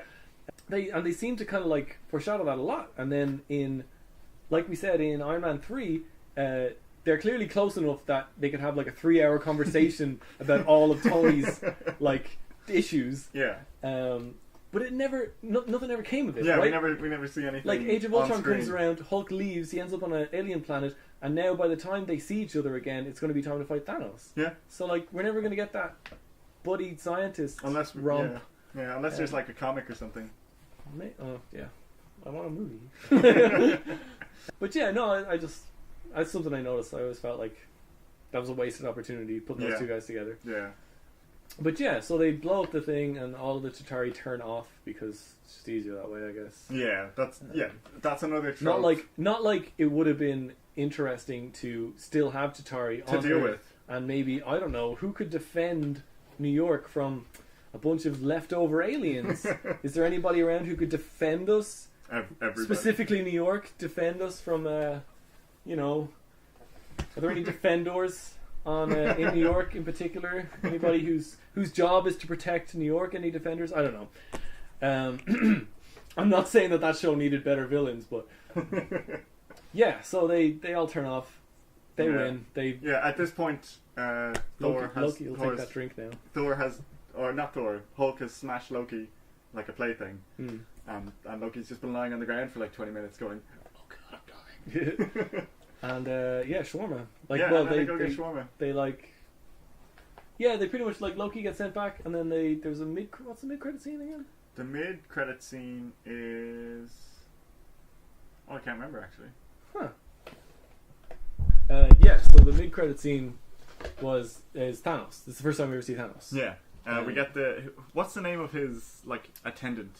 Yep, it's the other. Yeah. Yeah. And he's like, he's just announcing like a battle report. Like this is what happened. That we were defeated. We lost both stones. Yeah. They're gone now. Good job, fucking Loki. Yeah. And he says that the line they're unruly and therefore cannot be ruled. And also to fight them is to court death. And that's Thanos gives us a little grin. Yeah. Which I guess is a reference to the fact that in the comics Thanos is literally trying to court Lady Death. Yeah, is like obsessed with person. death. It was like personified in the Marvel universe, and is Death, which apparently is not Cate Blanchett, which is sad. Sad, yeah. But anyway, hope maybe there'll be a different God of Death or whatever. Yeah. In Infinity War. Yeah. Or maybe this was just a throwaway. We don't actually know. Like Thanos wants the gauntlet, but we don't know why. Yeah, what's like we don't know his motivations at all. I mean, I guess he's going to control the galaxy or the universe, to what end? Like, what do you want from that? Yeah. So hopefully it is something crazy, like he wants to court death. Like, it'd be great if he had a personality, a character of some kind. Like, they're giving him 2 movies, so there's definitely enough space in there to actually flesh him out. Yeah, let's see what his side of it is. Like the same with Loki. Like, let's have a character we can actually invest something in. Yeah. But yeah, and then it's a shawarma, so game over. Yeah, we get to see Loki gets like has sent manacles on. Asgard, He's got like a thing on, so he can't speak to anybody. and they use the Tesseract to send him back to Asgard from the center of Central Park, I guess. There's like a copper ring on the ground or something. I guess that helps. Like a magic circle-looking thing in the ground. And then Bruce and Tony like ride off in a sports car, but don't show up in the next movie working together as scientists. Yeah. Unfortunately. But yeah, Jesus, what do you think? Did you like the movie? I really did. Especially like going back and remembering how I felt about it when it first came out, seeing all of these heroes together on screen for the first time, it was amazing. It like nothing had done that before. Yeah, and more than that, it's just a good movie. It is a very like I noticed this time watching it is a very well put together movie. Yeah, I don't think you need to have even seen any of the other movies. It really helps. It adds a lot to the.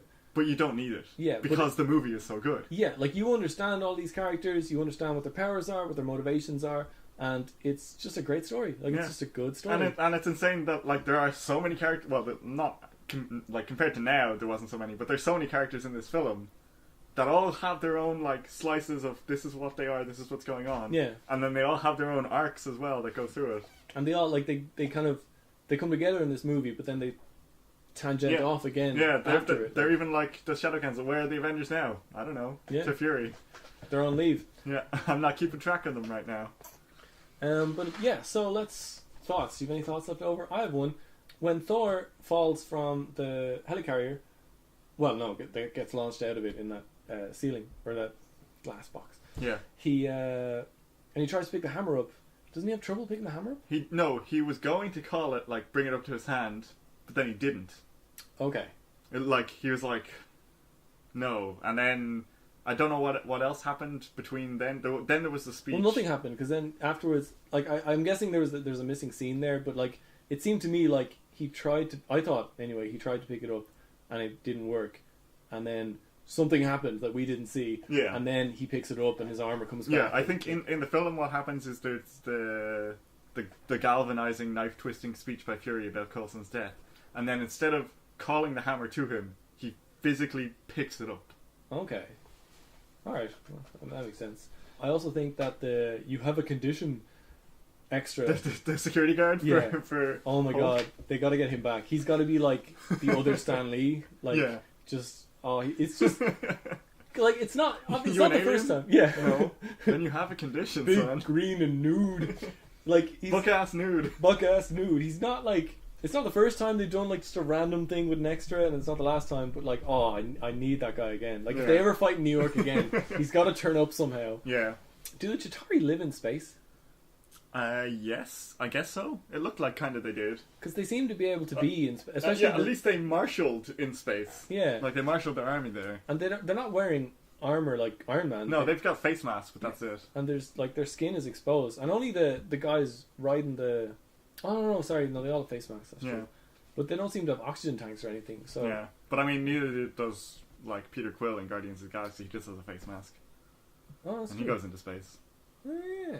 Maybe space works differently in the Marvelverse. Or maybe... Well, he could have a rebreather in there. Yeah. What else? Is the Mind Stone more powerful than the Space Stone? Because the Mind Stone stops the Space Stone in this movie. I think they just can't defend against each other. Like you said, like Selvig said, it can't defend against itself. Well, I mean, in this movie, they didn't know it was the Mind Stone, or maybe someone did. Okay. But we were led to believe that it was still part of the Tesseract. So maybe the Infinity Stones can't defend against each other, can't stop each other's abilities. Okay, that makes sense. Do you have any other? No, just that the Avengers theme is going to be in my head for ages now. Right, that's actually something I wanted to bring up. That like Marvel is always criticized for not having like good superhero music, not having like themes that you can latch onto. But I really like the Avengers theme. Like it sticks in my head, and it feels like generic. Like it feels, the Superman theme is very clearly about Superman. Yeah. In the sense that he's like this one figure who's the center of everything in his movie, whereas this movie's about a lot of people, and so it's not quite as defined. Exactly. It incorporates a lot. Yeah. And also, when we get to Guardians of the Galaxy, I want you to listen real close to the Guardians of the Galaxy theme, because I feel like they would mesh. Like if they definitely are going to mesh. Right? Yeah, they mix together so well. I can't wait to actually hear them come into the universe, and then they play the themes off each other or something. Yeah. What else? Does Thanos teach Loki to use the Mind Stone? maybe. I mean, he is a sorcerer, but people don't. Okay, certain people don't seem to need to know how to use the stones. They seem to know how to use it intrinsically. Okay. Like Ronan the Accuser, he knows how to use the Power Stone or whichever one it is. Who grabs stones that uses them? Peter. Peter quit. Well, I mean, he didn't really use it. He just like controlled it temporarily. Doctor Strange. Doctor Strange, yeah, he studied a lot of magic, but he's able to use it. Okay. So maybe it's like Loki is able to use the Mind Stone, like sort of on instinct. Okay. Because he is a sorcerer. Like he knows magic. Is Barton wanted for murder in Germany? I don't know. Why would you think that? Because he killed a bunch of people. Oh, he did. Maybe Shield glossed over it. You know, he killed a bunch of Shield agents too. I know he was under mind control, but like murder is murder, right? Like, yeah, but it wasn't him. It was the stone. I guess the stone is wanted for murder. I just feel like I would like to see him on trial being defended by Matt Murdock, like for the murder of a bunch of people, but he didn't really do it. Also, I just wanted to point out that it's actually because he's been there in all the other movies as well. But Sitwell is in all the movies that Coulson's in, and he's like the bad guy. He's a Hydra agent. It's kind of cool. I don't know if that was the plan all along, but I like that they didn't just create a new character. Yeah, but like that. Yeah, they used the character. It was a character that we recognised, and he was there the whole time. Yeah. And okay, I guess. Oh no, did we talk about the blueberries? No, we did. Okay. No. We talked before we started about the Robert Downey Jr. is always eating on set, and right. Like, he was eating blueberries in the scene on the helicarrier with Banner. So what really happened was... So you thought he was No, eating what really happened food. first. So my thing doesn't sound stupid. Sorry, well, what really happened was, apparently, this is what I've heard, is that Robert Downey Jr. would sneak food onto set, secrete it about the set, so that while he's in the scene, he could walk over to it, pick it up, and start eating it. And then he would, like he offered it to Banner in the scene. I don't know if that was actually scripted, or he's just like, here. And like, Banner was like, I'll just take one, yeah. Because that's a continuity nightmare to have people eating sometimes and not other times. Yeah, and how much food is in it all the way through the scene. But not knowing that, I thought that maybe he was eating blueberries being a superfood, because suddenly he's not the smartest man in the room anymore. Yeah. He's also not the strongest man in the room because Cap is there, and he's maybe got a bit of inferiority complex, finally being surrounded by people. Because this is the first time his characters had to deal with allies who are his equals. His contemporaries. Yeah. And that he's sort of like posturing to an extent, but also like literally at some part somewhere in the back of his mind he's like, I need to eat blueberries so that my brain works better, so that nobody thinks I'm a dummy. Yeah, maybe. But yeah, it's a weird place to end it, but that was my final thought. Yeah. Alright, so yeah, this was the Saturated Industry Podcast. I've been Danny. I've been Steve. We'll see you next time.